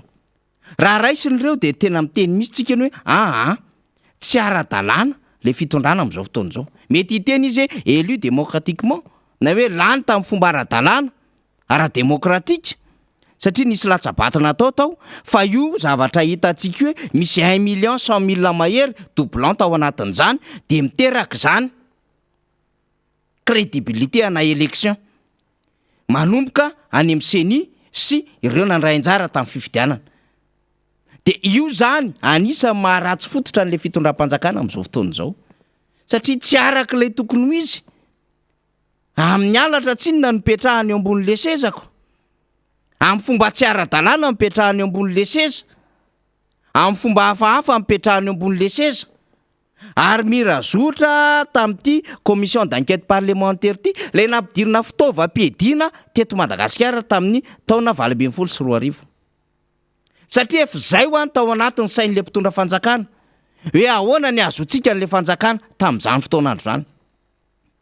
De nafatany ara fa anisany olana ara-pifidianana hiatrana fifidianana le 73 députés. De niazy ny tao anatin'ny saina ahoana ny brigena an'le poste. De nitadiavy le élection satria reo anie efa nitaky le élection présidentielle anticipée taty amin'ny taona 2024 e. Tsy tafavoaka iny nentin'le 73 députés. Fa tena nelan'elan'izay nampidiriny le fitaovam-piadiana. Satria ny zavatra ao an-tsain'izy ireo de izao mihitsy ny hoe isika no mitantana amin'ny firenena. De rehefa zareo no mitondra de hitantsika tsara ny zava-misy amin'izao fotoana izao mibanaka Madagasikara. Samy manao zay tiany atao ny olona rehetra eto Madagasikara, na mpitondra io, na mpandraharaha io, na mpanondrana tsokosoko ny harem-pirenena io, na reo olona zay nomem-pahefana eny amin'ny sehatra rehetrarehetra eny, de tsisy mandeha amin'izay loany na raha-pirenena fa lasa miady an-trano izy menakavy amin'izao fotoana izao. Zay le fanjakana naorin'ireo nanomboka tany amin'ny taona 2024. Zay le nitakin'ireo présidentielle anticipée. Satria maika loatra hitondra an'le fanjakana. Ary de mbola zay pratika, zay maniera zay no ataon'izy ireo aty amin'ny 2023. De le mécanisme de mise en œuvre atongavana tamin'izany rehetrarehetra zany io mbola andehanan'izy ireo tsikelikely io. Fa tamin'ny fanahomby azy le vice-pifidianana tamin'ny 2024 de ohatry malaindaina izy hikitika an'le lisy-pifidianana handehanana makaty amin'ny 2023. Zany mpanao politika. Raha mbola mieritreritra foana le mpanao politika hoe mety aminay io CENI sy ACC io. Satria ny CENI ato motera, ny ACC ato no mametraka fotsiny midéclaré an'lay voka-pifidianana ofisialy. Efa mipetrapetraka le lamina. Efa mandeha le ratsa mangaika samy hafa eny anivon'ny fokotany, eny anivon'ny commune, eny anivon'ny district sy ny faritra any. Io ny tenen'ny député Zéry Randriambolainy hoe manolo président fokotany eny reto olona reto hoe tsy avoakan'io le refonte totale. Dikan'izay hiasany le lisy-pifidianana zay efa mitondra problème teto amin'ny firenena. De ho jere fotsiny ve zany? Avela amin'ny mpanao politika fotsiny ve zany? Avela ny société civile le mpanara-maso ny fifidianana fotsiny ve zany? De rehefa tonga fifidianana de ozy le société civile hoe tomombana na tsy tomombana na tarianany na nisy trangan-javatra ohatran'izao fa nga le société civile mahavita manohatra. Amin'ny fotoana etron'izao mihitsy ny tokony tenena le société civile na fiarahamonim-pirenena zay manara-maso ny fifidianana hoe alefasy tompoko le fanavaozana tanteraka. Fa amin'izany fotoana zany na inona adevitra aleo andeha le concertation nationale. Satria na le mpanara-maso ny fifidianana eto amintsika mety mba hanana ny ambarany ihany no an'ny tontolo mpifidianana eto Madagasikara. Ary lôzika zany lôzika zany satria izy ireo no mahazo ny famatsim-bola amin'izany fanaraha-maso ny fifidianana zany. Ary zareo no midina eny anivon'ny birao mpantatsaham-bato manara-maso zany fifidianana zany ary mahita an'ireo lesoka rehetrarehetra anatin'izany fifidianana zany. Zay nye le adevitra resahantsika io Zay le tenen'ny fanoheriny io manaova concertation nationale aloha alamino ty zavatra ty. Mba hahafahany rehetra mahita fandaminana vaovao. Fa raha ohatra ka mbola tsy mieritreritra an'izay le fitondram-panjakana fotsy le fitondram-panjakana hoe ndao andeha ihany tairony 2023 io tsisy problème tsisy problème io. Fa tsy tompona andraikitra amin'izany mihitsiny ny amin'izay acteur politika miatrika ny zava-misy eo de miassume amin'izay mety zavatra hitranga eo ny fanjakana. Fa eto de tsisy anaika an'izany ho angalariny zany tsony. Eto de tsisy anaika an'izany ho pepony zany tsony. Na ampiasaina hoe miaramile ampiasaina amin'izao tafika rehetrarehetra zao amoahana resaka hoe fitaovam-piadiana sy ny sisa ampy zay fandeferany zay. Fefa mena chance nareo io. Nanao zay tany kibonareo nareo ny tantana firenena. fa io mitoerana misy a Madagasikara am'izao fotoana zao na inona resahan'le fitondram-panjakana tsy mahay mitatana le fitondram-panjakana tsy mahay mitondra le fitondram-panjakana ary zany voapirofo ny zavatra atao isan'andro zany rehetrarehetra zany fa tsy hoe isika akory de hamokatra adevitra amin'ny famoronana de itsika no te hoe mety ho tezitra amin'le fitondram-panjakana amin'le fomba fataony na mety mampanohatra atsika de milasitsika fa zao ny fomba hanakanina le fitondram-panjakana fa ny zavatra ataony isan'andro no resahantsika amin'ny fiainan'le firenena mihitsy de io ny pirofo tsy tafavoaka le fanjakana am'izao fotoana zao zara fa miaina zara fa misy rivotra kely tafiditra satria fatatsika tsara zany lanjany zany oksizena zany zara fa misy rivotra kely zany tafiditra any am'le fitondram-panjakana fa efa sepotra izy ary de tena sepotra anie zany tena sepotra mihitsiny mazava ho azy rehefa sepotra de tsy afaka mihetsika andeha tsy afaka mamindra sarotra ny fomba fiainany ary tsy mahavita ninina ao anatin'izay mety ho asa rehetra atao de zara fa misy rivotra aloha mamelombelona ny ainy kely eo mitazotazona kely eo zay le fitondram-panjakana am'izao fotoana zao zany tena hitsitsika mihitsiny zany tena resahantsika mihitsiny zany hoe ny fahalainana tsy hanao conférence nationale concertation nationale fikiandom-pirenena dinika nasionaly de ao anatin'ny fatahorana politika zany na iza miresaka am'zany hoe atabo ihany zany fa tena ao anatiny tena fandiniana ny zava-misy ho an'ny firenena zany ary mazava tsisy resaka hoe ndeha anao fiara-mitatana andeha any ohatran'izao io zava-misy any Komoro io nitondrantsika ohatra teo lany nge le filoha komorianne eo nga Yazali fa zao rehefa niantsoantso ny mpanohatra hoe andao asina fifampiresahana fa tsy mety andao asina tena fandinihana mikasika ny fifidianana ho avy eo fa zao daholo ny tranga taoriana ny fanonganam-panjakana mamodozany le fanonganam-panjakana nanimba firenena nge le fanonganam-panjakana de nanaika izy eny ara dialogue national ay zany ny opposition mety misy tsy mipotra fa betsaka ny tonga eny ara inona ny zavatra hodiniantsika tsisy na inclusivité inona ny zavatra hodiniantsika ahafahantsika mamaritra zavatra anankiray iombonana ho an'ny ho avy ara-toekarena an'ity firenena ity ho an'ny ho avy ara-politika an'ity firenena ity ka hiatrika fifidianantsika inona ny zavatra tokony alamina satria le filoha koa mahatsiaro tena hoe tsy afapo tsy normal tsy mipetraka tsara eo am'le sezana de mba te hanana an'le apaisement satria tena miasa le sainy io ngezy zao hoe le fiteny malagasy alohan'ny enjehan'ny ondromasika toy zay ny enjehan'ny eritreritra de enjehan'le eritreritra le filoha komoriana de mieritreritra ny aminy hoe ndao ary izorana le dialogue national fa na izahay eto amin'ity toerako toera tsy normal ho aizany asiko ny tongotra ko rapito zavy nanonga-panjakana ity raha ohatra ka mafy ny fanoerana ary mahatsapy izy fa betsaka ny tsy mety eo anatin'le fitantanana andrara any Komoro nambarany tamin'ny fanambarana anie zany ny tady moa zay sy namana teknisiana fa mbola tsy hita le izy fa ny fanambarana tamina radio no nahenona an'izay zany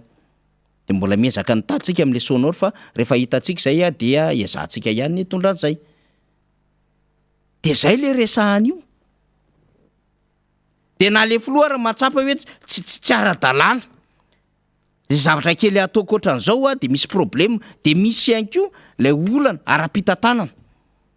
mahita ihany koa izy fa tsy manana ny stabilité mihitsy satria isan'andro izy de bedin'ny mpanohatra am'le fanonganam-panjakana sy le am'le lafi-pifidianana finalement nanaiky le président hoe ndao ary atao le dialogue national fa nga mahafaty manao an'izany na menatra nga zany niala teo le sezana nga le filoha komoriana mbola navita manao fanambarana tsara mandeha le adevitra mety misy hevitra tsy itovizana 100 isanjato 70 isanjato 80 isanjato 70 isanjato 80 isanjato 50 isanjato fa zay ny dininy adevitra zay hoe aiza zany nahafahantsika mamahan ty olana anankiray ty voavity ty akisakatondray ty misy olana anankiray manahirana ahoanandray na mahatsika an'ity fomba fiasa zany ary fomba fandraisana ndraikitra zany fa tsy misy mihitsiny manameloko an'izany hoe zany no mety handrava fanjakana de reto fanjakany reto olona ny tapoam-pahefany reto olona miziriziry sy mitazo-pahefany reto no malahelo an'izany ho an'ny eto Madagasikara. Nefa de isan'andro de hitantsika tsara mitondra manao zay ho afany fa tsy afaka tsy matory andro manalina zay mijery zay mahasoa mivoaka fa ohatrin'ny eo ihany ny eo. Teo zao deputera Bekijana de miteny mazany zany lalana any amin'ny RN 44 zany fa de nijanona firy andro tao. De nefa vao nitovanana andray tsy lavitra an'le RN 44 Moramanga nosy be anala. Tsara manamboatra fa ny eto ara tsy vitanao. Eo vao nresana andray Manoro Marilambo tsara manamboatra fa le tapaka ery Moramanga raha mbola tsy voasolonao. Ny sononina anao azy. Le ery lakaka mbola tsy vitanao. Lalana be tapaka any amin'ny RN 4, any amin'ny RN 7, any amin'ny RN 6. RN 13 nampanantenanao mbola tsy manomboka akory. Any amin'ny RN 5, inona zao malalana mandeha any? RN 5A. Zany any adevitra be resahany zany. RN 3 moa zany teneny député Jerry io, ny RN 3 zany maka ny Jorobe, tsisy tokotany, mesimba. Zany anao mandalo manomboka ty Andriampamaky zany. Mahazo amin'ny Mangamila tonga hatrany alohana any, any Ambatomanoana moa zany mbola any aloha be any koa. Mahazo aty Mangamila mitsofoka any alohaloha any am'izay. Ratsy le lalana. Nefa de district manana maizy azy le toerana. Fa tsisy miraharaha. Fantatsika hoe mba misy olo-mavomboaka ve any mba miasa saina am'le zava-misy any toerana. Fa dinina zavatra re isan'andro. Nisy nanao kidnapina hoe nisy asan-dahalo tany eto be anaty volo hoe misy kidnapina tany faritra zao hoe tany Ambatomanoana nisy ohatran'izao hoe narahana Filomarika Ravalomanina ho amin'ny Mangamila. Zany zava-misy zany eto. Fa raha hoe andraitraikitra am'le lalana, enao eo. Detry ninona resahana fotsiny misy an'izany akazon-dandy zany, misy an'izany sadabe zany, misy an'izany karazana be tosiny sisa zany, fa tsisy miraharaha le olona. Feno vahoaka nefa any, misy vahoaka mamokatra vary any, misy vahoaka mamokatra legioma any, misy mpiompy maro be any.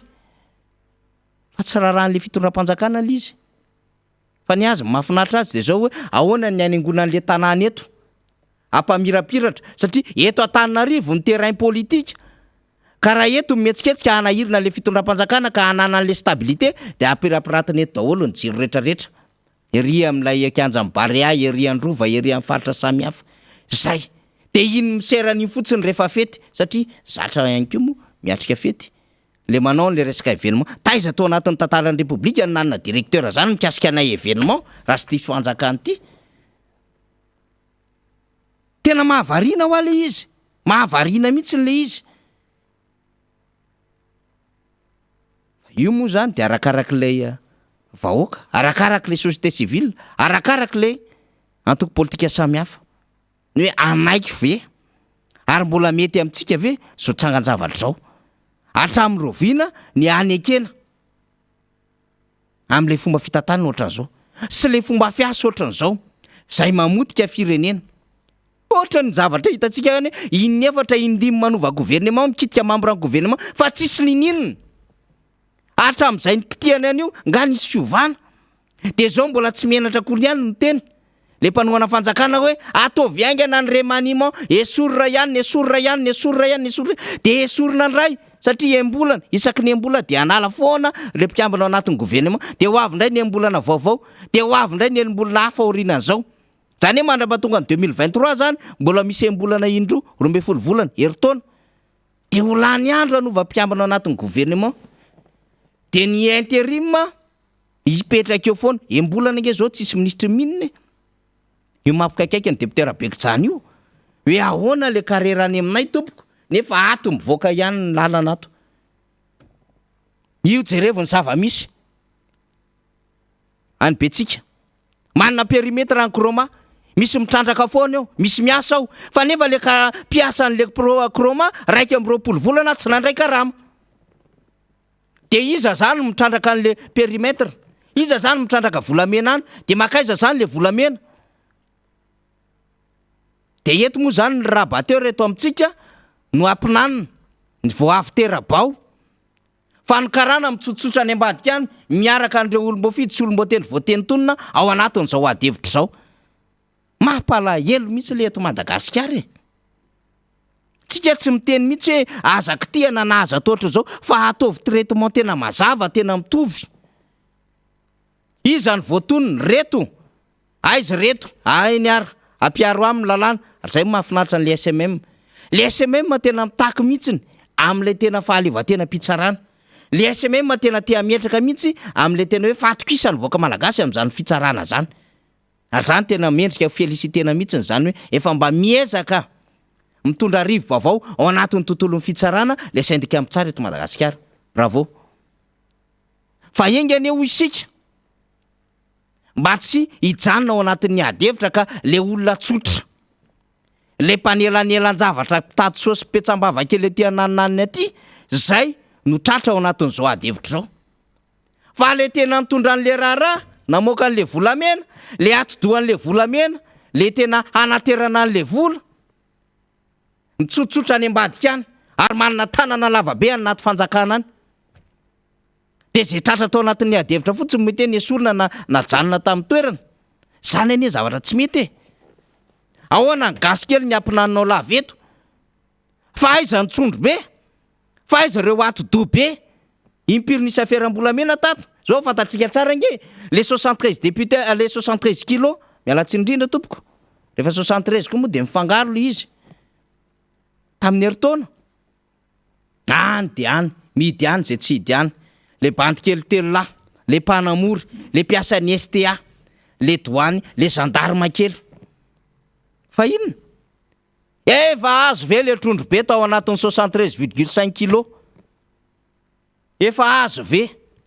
Efa nitondrana adevitra ve zany? Nakaizany efa ran'iny dossier iny? Mbola misy any ivelany any nge reo namoaka an'le volamena niala teto Madagasikara, le nandalo teo Toliara.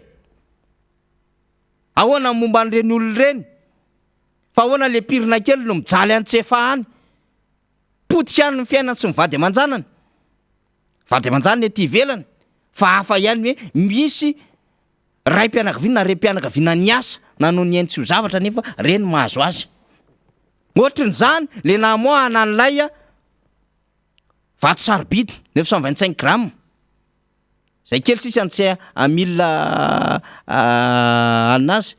1000 grammes azy 1 kilo. Nanahoana reny adevitra reny? Le mpiasa ministère mihinana nefa mahavita manao procédure normale ao anatin'le raharaha. De ato misy manatratra ato, de misy manao consultant tsotsotra zao de hoe ny vidin'ireo tena 100 milliards ny vidin'ireo, 100 000 euros ny vidin'ireo. Consultation tsotsotra amin'ny telefôniny io. Hoe ty misy anty vato io, ay zao io vato io, zao ny évaluation ny vato io. Fa le mpiasa ministère manome an'le évaluation ana prix zany tsisy dikany. De mihinana le mpiasa. De ny olona makarandrany ny atido rehetrarehetra sy zay mpitatana any ambony rehetrarehetra any mitsotsotra ty ambadika ty. Fa le gasy kely foana ny mihinana ao anatin'le raharaha. Io koa moa zay tratra farany. Mba hanairana ihany ny sain'ny tompon'andraikitra hoe inona ny zavatra heveriny le tompon'andraikitra amin'izao fotoana izao fa efa atao mba hahafahana mamaha an'le olana. Fa misy olana fototra eto. Misy olana fototra eto. Zay mamatotra an'ty Madagasikara ty. Dia rano vaovao voarahintsika moa zany amin'izao fotoana izao de efa any anatin'ny enceinte ny mpianatra de mitorabato tsy mijanona ary maka ihany koa sisiny ny mpitandron'ny filaminana zany raha ny zavamisy ao vodivorona zany. Zay zany vaovao vao milatsaka zany ny zavamisy eny toerana zany dia mikatona avokoa zany ny fivarotana eny vodivorona zany. Ao amin'ny enceinte-ny kura zany de zay misy an'izay toratorabato zay dia ety amin'ny sisiny ny mpitandron'ny filaminana de mikatona zany ny asa fivarotana samihafa zany. Zay amin'ny ankapobeny zavatra tiantsika ho resahana amin'iny sujet anankiray iny. mbola hivadika sujet anankiray tsika rehefa aveo fa hiditra vetivety no namana Rina Rabe Mananjara zay mandehandeha fa mbola iresaka kely lafinjavatra tsika rehefa aveo satria tsika niresaka fifidianana teo de niresaka amin'izay lalan-javatra marobe zay fa mbola resahantsika ihany koa ny hoe io Burkina Faso io aromaso tsara taoriny tranga tamin'iny volana janoary iny de niditra aty amin'ny conférence nationale de mandeha aty amin'ny assise nationale de samy tapa-kevitra ny rehetrarehetra afaka 3 taona anao fifidianana de anitsy ny lesy mpifidianana anitsy ny antony hoe inona no antony ilay fanonganam-panjakana teo fa tsy mahomby ilay fanonganam-panjakana iresaka amin'ny communauté hikaroka vola ahafahana mamatsy vola zany ny zava-misy any Burkina Faso de mitady ny soro le président Kaboré lay voongana teo amin'ny toerana zay anie le zavatra iresana hoe rehefa samy mitondra fandaminana eo ambony latabatra de mahita fandaminana tsara ny rehetra ary fandaminana vaovao fa tsy manao mokondò fotsiny de hoe efa nay seza fa zay zao fa de mety fifidianana fa io raha mbola ampitomboinay mandat efatra io zay mbola mieritreritra premier tour fa ny olona zany everinao fa sanana everinao fa de tsy misaina zany le acteur politique le vaoka malagasy ka am'izay tiany mpitondra anaovana anazy foana ny anaovana anazy ka raha mba mitondra vahaolona mety mahatsara sy mahasoa le firenena de fanapepona no azo nefa nareo ny nangalatra teto nareo ny nanodikodina vatom-pifidianana teto nareo ny napiditra fitaovam-piadiana teto ary ianareo no mahafabaraka an'le firenena zay mahagisitra Madagasikara amin'izao fotoana zao gisitra Madagasikara manitra velona no le mpitondra amin'izao fotoana zao de be manao no mokondohany any le fitondram-panjakana zay mbola mieritreritra fa hoe zay mbola andeha amin'ny hitsy ny saina ihany zay ny nanairantsika amin'le autorité morale ny FFKM asa ny eo nivon'ireo ray aman-dreny ara-drazana finoana silamo sy ny sisa adidiny ray aman-dreny no miteniny zanany rehefa tsy mety ny ataon'ny zanany mikapola tabatra sahi miteny ianareo ray aman-dreny fa tsy ohatran'izao no mifanarana ho an'ity Madagasikara ity asa ohatry ny ahoana ny alahelo ndrendrena-polomerina any ambadika any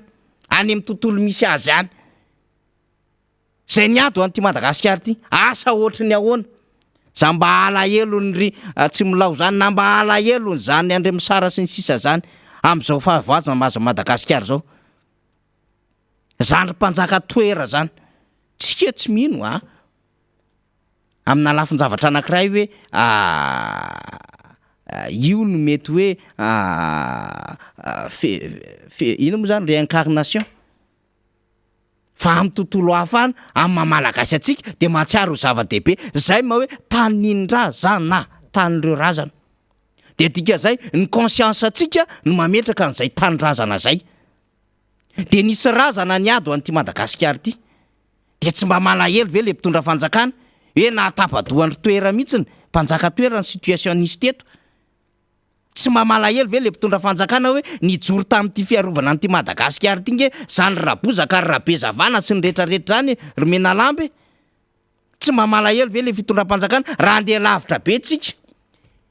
nisy unification natao na tonga n'izany be tsy misaraka zany mba hahatonga ny rehetrarehetra tany mananara ny nanaovana an'izany fanarahana zany mba hahatonga ny rehetrarehetra hikarika zay asoa ty fireneny ity misy ady natao samihafa na hahatonga n'izany fanjakana be tsy leo zany na laminy zany mba hahafahantsika mijery no avin'ity fireneny ity io ziva io arena lehibe ahafahana mitondra fiombonana eo amin'ny samy malagasy inona ny antony nampanambadiny rasale ny mpanjaka any rasalimo zany any sy radama misy antony daholo zany mba hikajiana an'le firaisam-pirenena be ny zavatra nijoroany reo mpanjaka tamin'izany fotoanany zany sy reo nipetraka isapoko tany nametraka isapoko fa tsy isapoko tany nametraka an'le resaka sotoavina malagasy iarovana an'ity Madagasikara ity de tsy menatra le mpitondra an'izao fotoana zao ngam raha raha zay sotoavinao zany ngam raha zay ezaka nataon'le mpitondra fanjakana zany tany aloha ngam raha an'izay mety fiarovana an'ity Madagasikara ity fa eto manao zay tany kibony eto nampanambola io mitondra kely euro kely amin'ny sakosika any anaty saky banana any de zany ny mpanambola zany ny investisseur eto Madagasikara de manao tsinitsinina amin'ny fomba fitrandrana ny arena rehetra eto Madagasikara. De natratra-mbody omby ara de mitsotsotra any am'izay misy azy fa mipirina sy ny gasy kely ny sahirana sy menjera anaty fonja. De very manomboka very eo am-pelantanantsika le Madagasikara. Ka raha mbola misy olona afaka mijoro eto tompoko mba mijoro ihany fa atsika ity ary tsy avelantsika amin'izao toerana misy azy zao Rina Arabe Mananjara. Niry menonao ato de somary ny voaka kely tao ivelany tao zany a ary nanontany tane nanao micro-trottoir kely zany sady menonao le olona ry amin'ny arabe ary ianao zany manazava ato dia nanontaniana ny olona zany zay sendrasendra nisy teo amin'ny 5 teo de hoe ahoana ny fandehan'ity fiainam-pireneny ity, ahoana ny fahitanareo an'ity resaka ny Russia sy Ukraine ity fa ohatrany tena mangotraka de zao nataony olona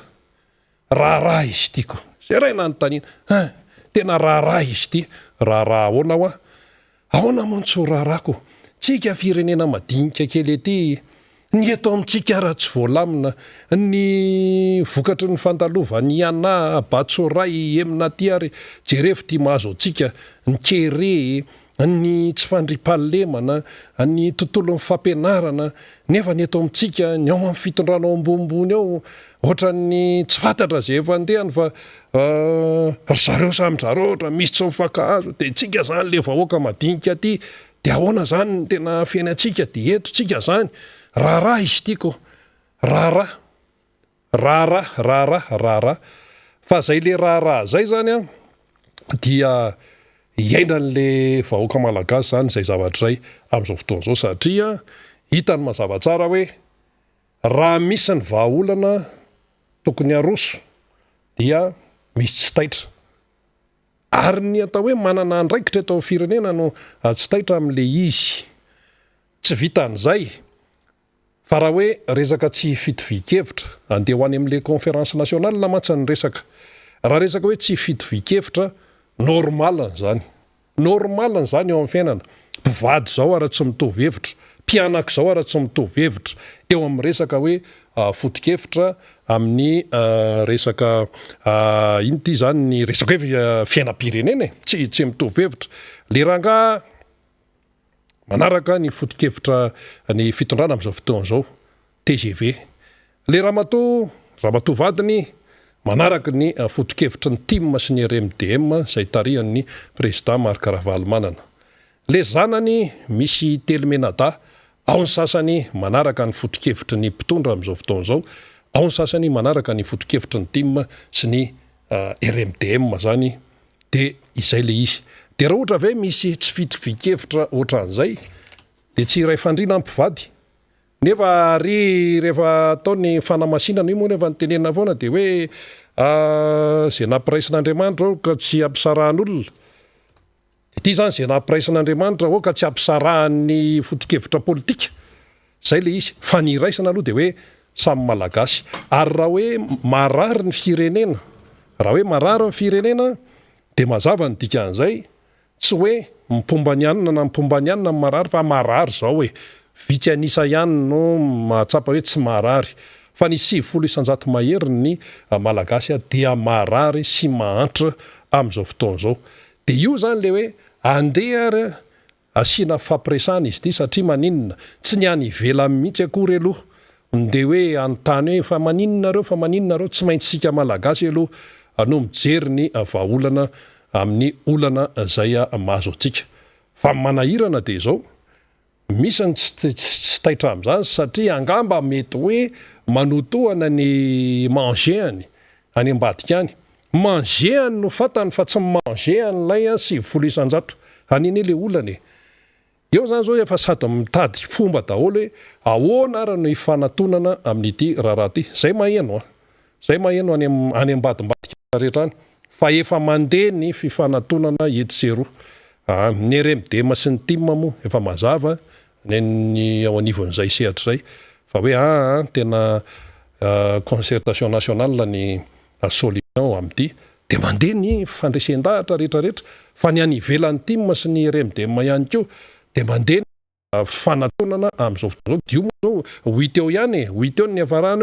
hoe izany tsy te hiditra am'izany sy ahoana fa io rehefa hoe malagasy am'izao fotoana zao aloha de samy mahatsiaro marary daholo zany na hoe na inona hoe fiazahana hoe anazava ny mety hoe anarotsaromana zany ka zao misy zahatra sarotsaromana ntsony tsy sarotsaromana ntsony zao fa mipoitra daholo ny problema maro samihafa de zay le hoe concertation nationale io fa zay aloha zany mba nanontany karazana sehatra nanontany mpitondra fivavahana nanontany fiarahamonim-pirenena nanontany mpandraharaha nanontany mpianatra nanontany mpianatra eny amin'ny ambaratonga ambony nanontany tantsaha nanontany mpitatana orinasa nanontany mpiasa eny anivony reny orinasa rehetrareny dia nivaly teny de hoe ao moa ny sasany tsy niteny hoe concertation zay le teny zay tsy azo ny sasany fa hoe le hoe fampiresahana andatabatra boribory zay ny tena solution amin'io concertation ne zany zay ny solution amin'ity raha mahazo amin'ny Madagasikara ty dia ho hitantsika eo zany ny hotoy an'ny raha fa ity koa ny zavatra anankiray lay fomba fiasa zany ny mpitatana eto Madagasikara de tsapa hoe io miazoazo rehefa mitranga ny zavatra de miazoazo ohatra le tamin'le resaka Covid mbola tsy tonga teto de tsy sanandray tonga de fanapaha-kevitra entitra fa mbola niazoazo mbola zao efa mandeha ny olona manao vaksiny any ivelany nyety mbola repanohatra eo tsy niromma vaksiny voalohany efa mandeha ny olona efa miaro tena ny ivelany ny tsika teto mbola mibanaka ihany mialatsiny am'le fomba fiteny ao ny tsy ampafira peste hoe tsy ampafira ny choléra hoe zao ary zao to manao vaksiny ray to alefa ndray ny campagne vaksiny fa le izy tsy ampy le campagne vaksiny satria na tany amboloa mihitsy de efa vo tany amboloa mihitsy de efa vo io zavatra io satria inaleva le communication repanohatra eo natao vaksiny voalohany sy voarain'ny olona zaiko voarain'ny olona de ateorina zany rehefa mianaka le aretina nisy maty aiza nisy an'izany hoe fasana iraisan' zany le tam'ireny le namay be reny tsy afaka misy maty de hoe tsy afaka mandeha tanyrazana de hoe alevina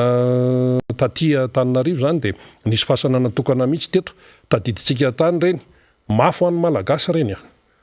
mafy ho an'ny malagasy zany hoe tsy tonga any amin'ny fahasandrazana zany ka zay le tianao tenenina hoe le fandraisana andraikitra dia raha ohatra hoe andray zany de lasa io ady any Ukraine io de io mbola tsapahantsika fomba fitantanana ny firenena eto Madagasikara le miazoazo television hoe zay zao ny hevitry Madagasikara momba an'io fa pretin'ny tandrefana vato tarihan'ny Amerikanina ny Alemanina ny Japonais ny Korea Atsimo ny Britanika ny Frantsay avato de nandefa n'iny le communiqué iny hoe tokony hazava ny position ny Madagasikara de iny de tonga de niazakazaka andray ny ambassadeur ny Russie miasa sy monina eto Madagasikara zany de niona tamin'ny ministra ny raharaham-bahiny malagasy satria isika niazoazo ka niazoazo isika dia izay le izy avato ny tandrefana izay iarahantsika miasa so de hoe vondrony Europeanina zany iarahantsika miasa zany tompoko ny Amerikanina zany iarahantsika miasa zany ny Japonais zany iarahantsika miasa zany ny Frantsay moa de efa io izy io na de Frantsay raha io le fanaony io politikany international na io misababaka io aloha fa tsika miara-miasa aminy de iny koa ny Rosiana niazakazaka vato niona tamin'ny ministra ny raharaham-bahiny malagasy zany eo zany tsika eo ampovoany eo sika ato sady Russie koa firenena lehibe zany fédération ny Russie moa no filaza azy geza be zany eto ambonin'ny tany de mieritreritra ve tsika hoe tsisy fiatraikany io satria zany zao i Madagasikara de tonga de ngeza be anankiroa zany no manontany hoe ohatr'izao mihitsy zany raha atao caricature le izy miteny zany ny Amerikanina sy ny ekipany ato ahoana reo Madagasikara ahoana ny hevitrareo de miteny ray ny Rosiana niasakasaka vato zay Russia tandremo zay mbola eto de iny zany le Madagasikara eo anelanelany eo satria maninona satria eo anivon'ny firenena mikambana tompokoa amin'izao fotoana zao araka ny voalaza teo zany dia misy a ny proposition na résolution zany a eo anivon'ny assemblée générale la Nations Unies hoe anamelohana any Russie. Assemblée générale an'izany ny dikany ao daholy ny firenena zay eo anivon'ny firenena mikambana, sika malagasy ao anatin'izay. Zay le dikandrele hoe fivorian'ny assemblée générale isan-taona rehefa volana septembre atao à New York any foiben'ny firenena mikambana ny mpitondra malagasy dia miatrika an'ireny hoe fivorian'ny assemblée générale ireny. Hafa ny atao hoe conseil de sécurité filankevim-pilamina ny firenena mikambana, firenena vitsivitsiny ao fa raha vao hoe assemblée générale dia ny rehetrarehetra izany. Ka ny position Madagasikara zany, satria ianao raha vao miditra hoe assemblée générale dia mila fantarina zany ny hevitrao fa tsy hoe eo anao mienoeno ka zay le politika mienoeno zany tsy mety amin'izao tontolo zao zany fa na ianao zany mazava tsara ny hoe ato ianao na ato fa misy moa ny hoe neutre ihany eo anelanelany izay zavatra ohatra ny sinoa zany zao tsy hiditra lalina izy dia nanao fanapa-kevitra neutre izy hoe zay sady tsoato no tsoatsy de ohatran'izay koa i Brésil de eo zany ny petrahan'le hoe fahaizana mitatana rehefa krizy zao tontolo zao amintsika miteny zao ka ny krizy atao anatiny raha tsy voava tsy voafe ny krizy atao anatiny atao anatin'ny Madagasikara zany amin'ny hoe fiatrehana ny Covid krizy io amin'ny hoe vola malagasy mbola reraka tsy voava zany nefa zany no miatoka ny fiainam-bahoaka isan'andro, fiainan-toekarena sosialy isan'andro ny vokatry ny rivodoza sy ny tondra-drano mbola tsy voava hatramin'izao zao dia misy taremarika avoaka hoe ankizy mpianatra manetsy ny kay no tsy afaka miditra an-tsekoly satria misy hoe sekoly rave sekoly simbe sy ny sisa dia ny sakafo sy ny sakafo hoanina miditra ao am-bavy io dia misy fiantraikany ihany koa taoriana ireny fandalovana cyclone access reny zany zany mbola krizy atao anatiny zany tsy mbola voava atreto fa mbola mitoy ilay raharaha io koa tsika fa pretin'ny eo amin'ny tontolo eran-tany zany amin'ity raharahany any Ukraine ity de hita mihitsy zany tsika hoe tena sepitra fa zao nefa misy firenena zay firenena ohatra ny firenena rehetrarehetra miaina ny Covid izy aloha tsy niaina cyclone fa metraika ny aminy koa ity ady fanandrina ny tonga dia atao hoe ny Amerikanina sy ny ekipany sy ny Rosianina ity fa ny mpitondra ao aminy mahay antsoina hoe migere tsara an'ilay krizy interne sy krizy externe, krizy internationale, krizy interne, krizy ao anatiny hainy tsara ny migere azy ny mitatana ny firenena dia marina hoe sahirana fa mba miaina ihany ny vahoakany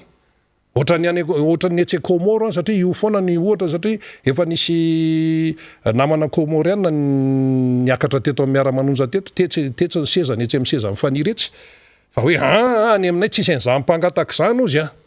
tsisy an'izany mpangataka zany ary ny zay mifanavitra dia aizy zany tsika malagasy manoloana n'izay ary firy mpangataka eto amintsika eto Antananarivo fotsiny firy mpangataka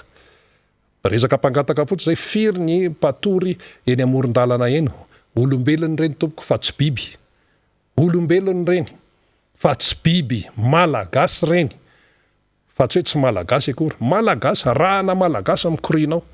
fa nohon'lay tsy fitezan-javatra eto amin'ny firenena dia ireny no zavatra mitranga zany ka inona moa zany ny tiana ho tenenina amintsika ny tiana ho tenenina dia tsotra fotsiny amin'ny hoe resaka gestion de crise dia ilana fahaizana mihoatra ny fahaizana efa ananan'io zay le izy ary ny resaka fanasaziana eo amin'ny toe-karena dia zava-doza io raha ampitaina amin'ny resaka hoe vokatry ny zera-bomba isan'andro zany le zera-bomba maso dia hoe iny misy trano simbe tonga dia hita amin'ny maso iny le zera-bomba io misy foto-drafitra asa simbe fa ny fanasaziana eo amin'ny toe-karena dia tena zava-doza. Inona ny zava-misy amin'izao fotoana izao? Ny zava-misy amin'izao fotoana izao moa zany vao nijery vaovao faraparany teo dia tena mirarakopana ny fanasaziana ara-toe-karena aloha zany izay miatra amin'ny Russie. Na inona tenenina ary ny vahoaka ao Russie tompoko dia miezaka amin'izao fotoana izao milahatra mankeny amin'ireny banky ireny manakaly vola, satria le vola rosiana le rouble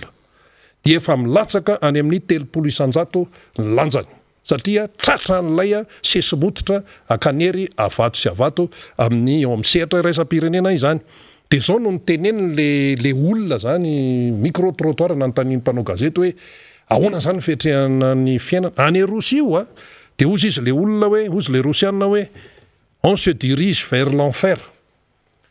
Resaka toe-karena tiana teneny tena lasa any amin'ny afo be zany ty fiainany ty tena mamay be. Fa maninona no mamay be ka coincé daholo ny resaka fandrarana any Russie amin'izao fotoana izao ary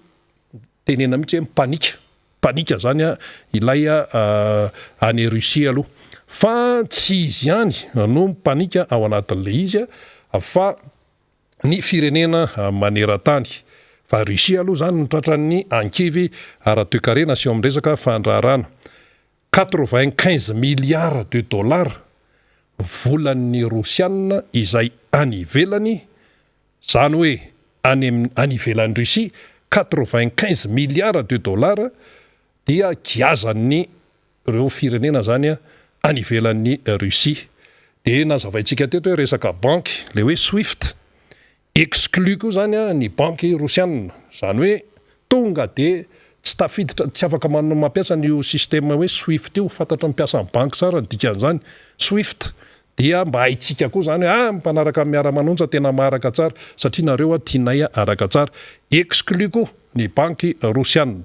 Dia Poutine nefa tsy an-tany nanantena ny amin'ny hoe hiatehatra amin'ireo antsoina hoe oligarque. Inona indray zany? Oligarque reo tompoko dia olona mpanambola miliardera rosiana. Dia hoe reo zany mba hoe anampy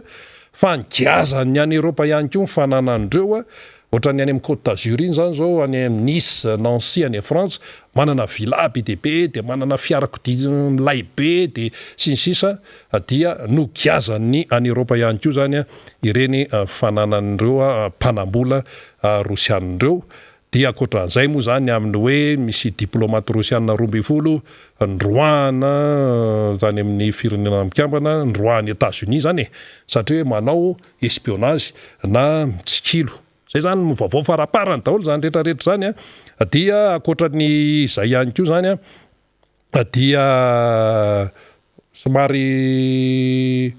ahitana toe-javatra zay mampalahelo efa niteneny ny faniry teo satria milatsaka ihany koa ny rasisme, ny fanavakavahana zany indrindra amin'ny Afrikanina, satria rehefa hoe avy ao a Ukraine zany dia ndeha hitsoaka dia ny Afrikanina tsy mahazo mitaingina bus na tsy mahazo mitaingina train fa mandeha tongotra. Zay le izy dia menomenina amin'izay ny ambassadeur ny Gabon atao amin'ny firenena mikamba ny Michel Xavier Biang hoe tena tsy mety kosa zany inona ny tiana tongavana amin'izay. Zao zany zao tsika eto Madagasikara raha vao misy teratany malagasy ray fotsiny any amin'ireny toerana mafana reny dia tokony manaraka foana isika. Zao zany raha ny tokony ho izy dia tokony hoe maharaka foana sika hoe vaovao ofisialy momba n'ireo teratany malagasy any Ukraine, na 5 nisany na 10 nisany na 20 nisany na 5 nisany, dia soan'ny mpiray-tandrazana no mba malala hoe mba manahoana le mpiray-tandrazana any amin'izany toerana mamay be any, mafana be any, mafana amin'le resaka ady io ny tena tenenina amin'io fa tsy hoe température akory. Fa antsika zany zao miteny hoe teneno misy teratany malagasy ho niany fa aiza le communication manana fianakaviana ane reny olony reny, mila mazava tsara zany ny situation officialy reny zany zao ny Gabonais zay nampiakatrafo ny ambassadeur ny Gabon amin'ny Nations Unies teny hoe ny teratanay tratra ny fanavakavahana rehefa le ndeha hiala ny Ukraine. Isika malagasy manana teratany malagasy any Ukraine tsy fantatra hoe ahoana sa ahoana. Ny misy teratany afrikana amin'ny lalao baolina ny ekipany Dynamo Kiev le bandy kely mbola tsy ampy 20 taona akory, tsy fantatra hoe manjavona hoe aiza teratany afrikana io tsy gasy aloha le izy mbola ifampitadiavan'ny fianakaviany amin'izao fotoana zao hoe nakaiza le ry aiza fa am'ty Zeraboma sy ny namany ty ny tsika eto manana teratany ihany asika tsisy malala hoe ahoana na ahoana ny fandehany resaka fitantanana daholo zany rehetrarehetra zany ary io resaka diplomasia io tompoko ny relation internationale io de mila fifehezana io mila fahaizana io ary zay no mampiavaka amin'ny président Marc Ravalomanana amin'ity resaka hoe relation internationale nyity na iza iteny na iza itsikera na iza iteny hoe za ve tsy resaka geste ka na geste io na tsy migeste zay no izy zay no marina voafehan'ny président Marc Ravalomanana ny relation internationale zay ohatra hoe profo voavoaka ny crise 2002 Madagasikara dia nisy monina atsona hoe club de Londres, club de Paris de nezahana voalohany aloha satria efa tena reraka le firenena de hoe ahoana aloha no anafoanana ny ampahambetsaka amin'ny trosa ny Madagasikara zay efa teo le firenena efa tena avizana ahoana ny anafoanana zay de nivory tany Paris zany ny mpitatana teto tadidiko tsara mbola velona i tompokola Jacques Sila tam'izany fotoana zany isan'ny délégation natany fandresy lahatra ny aminy hoe zao ny situation any Madagasikara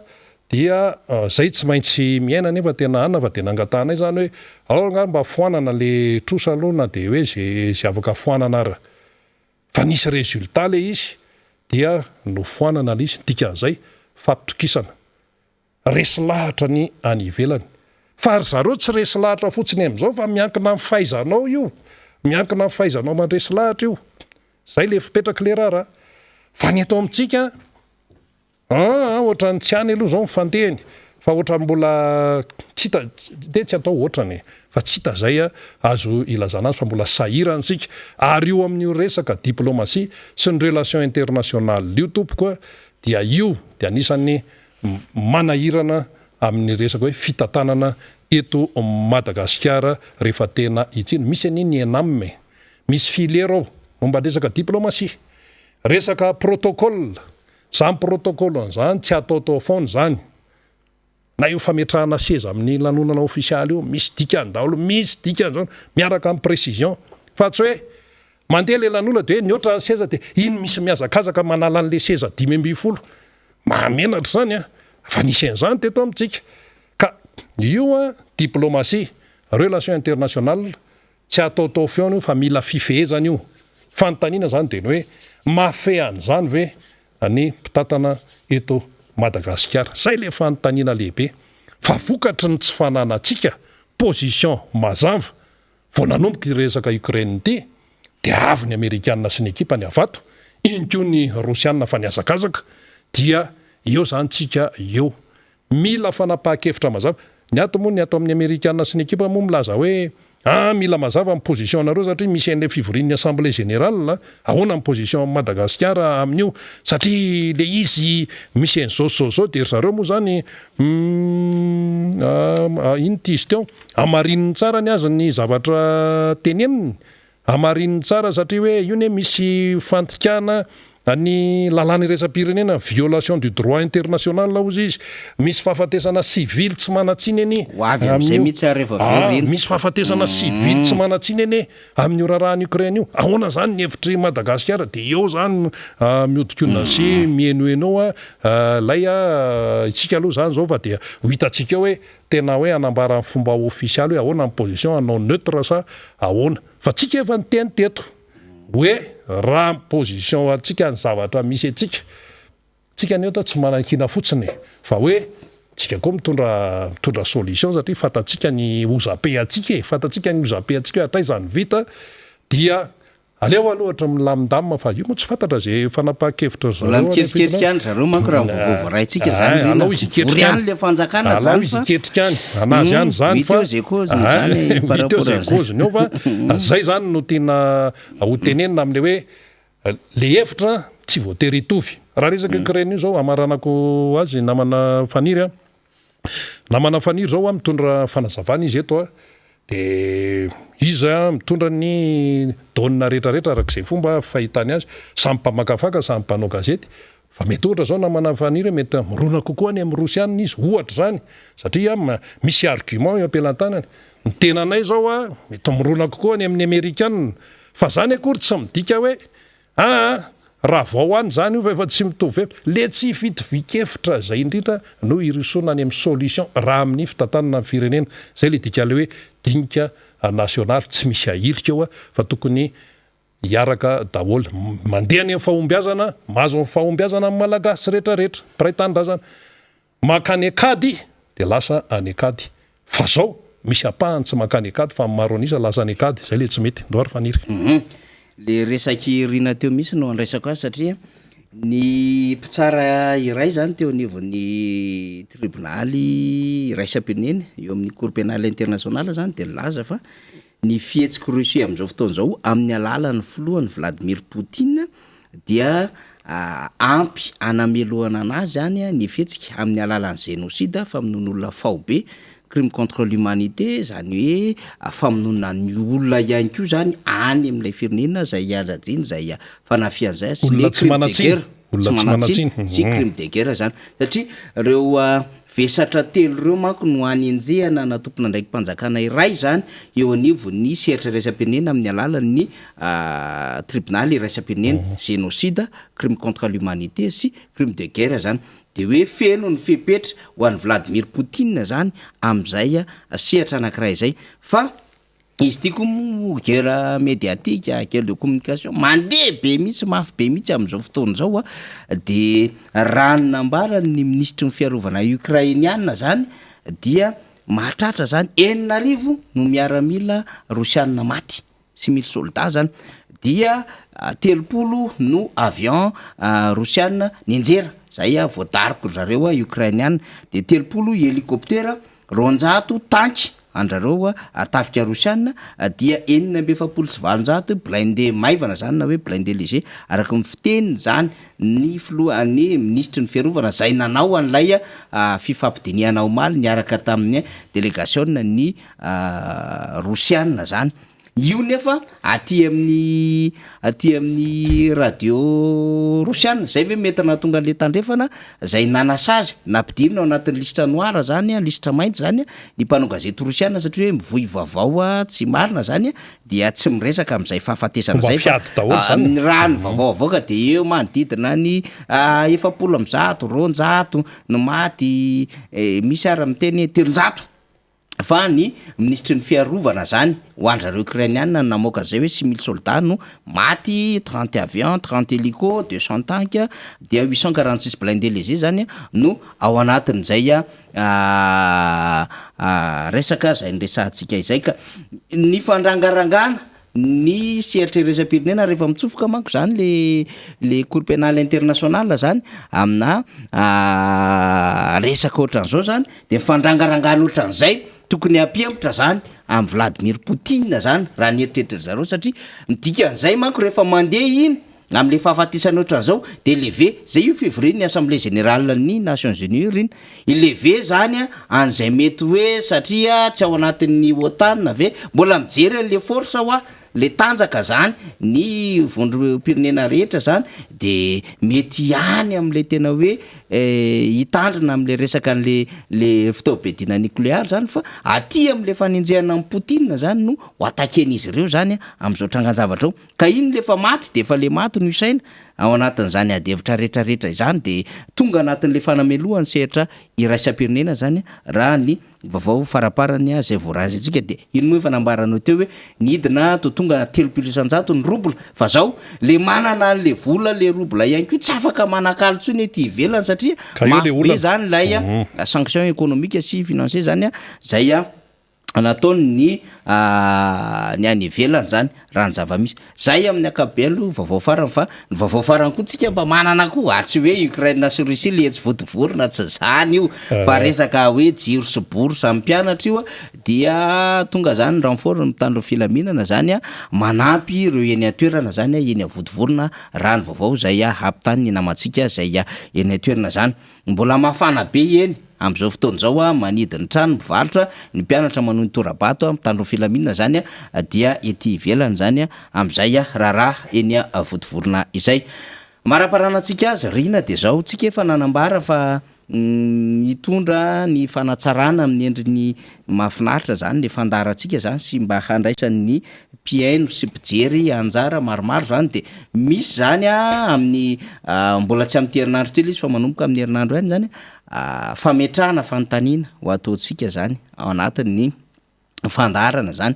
de zay fametrahana fanontaniana zany ho hita mivatana amin'ny alalan'ny écran zany ho an'izay mijery tele mivatana mijery ny Facebook mijery ny YouTube de mahita ny fanontaniana apetratsika any anatin'ny page ny MBS zany misy ny miara-manonja sy ny YouTube zany de mametraka fanontaniantsika na arak'izay sosikevitra omentsika zay ho alefatsika zany de ireny zany ho valin'ireo mahakasika azy raha misy olo-mavomboaka de olo-mavomboaka mamaly azy raha mifanandrify moa amin'ny zavatra zay ambaranay de izahay mirahalahy no mamaly azy arakarak'izay hitrangan-javatra zany fa hoe ho fampandraisana anjara atsika zay mpanaraka vahoaka ihany koa mandinika ny raharam-pirenena na ihany koa any ampitan-dranomasina dia tsara izay hoe mba mitondra zay fanehoan-kevitsika zay ka tataka izao lay bande-annonce zay amin'ilay fiatrehantsika am'izay hoe fahafahana mandray anjara zay efa manomboka miparitaka any izy ty fa ny angaviana amintsika de apartao be mihitsy izy ty zany mba ho maxime maksa tsara ny partage zany de mba ho hitan'ireo namana rehetrarehetra hoe afaka maneho hevitra izy mivatana amin'ny alala amin'ny fanarahana Facebook sy ny YouTube zany amin'ty fandarantsika miara-manonja ity andefasantsika aloha zany lay fampahafantarana mikasika izany.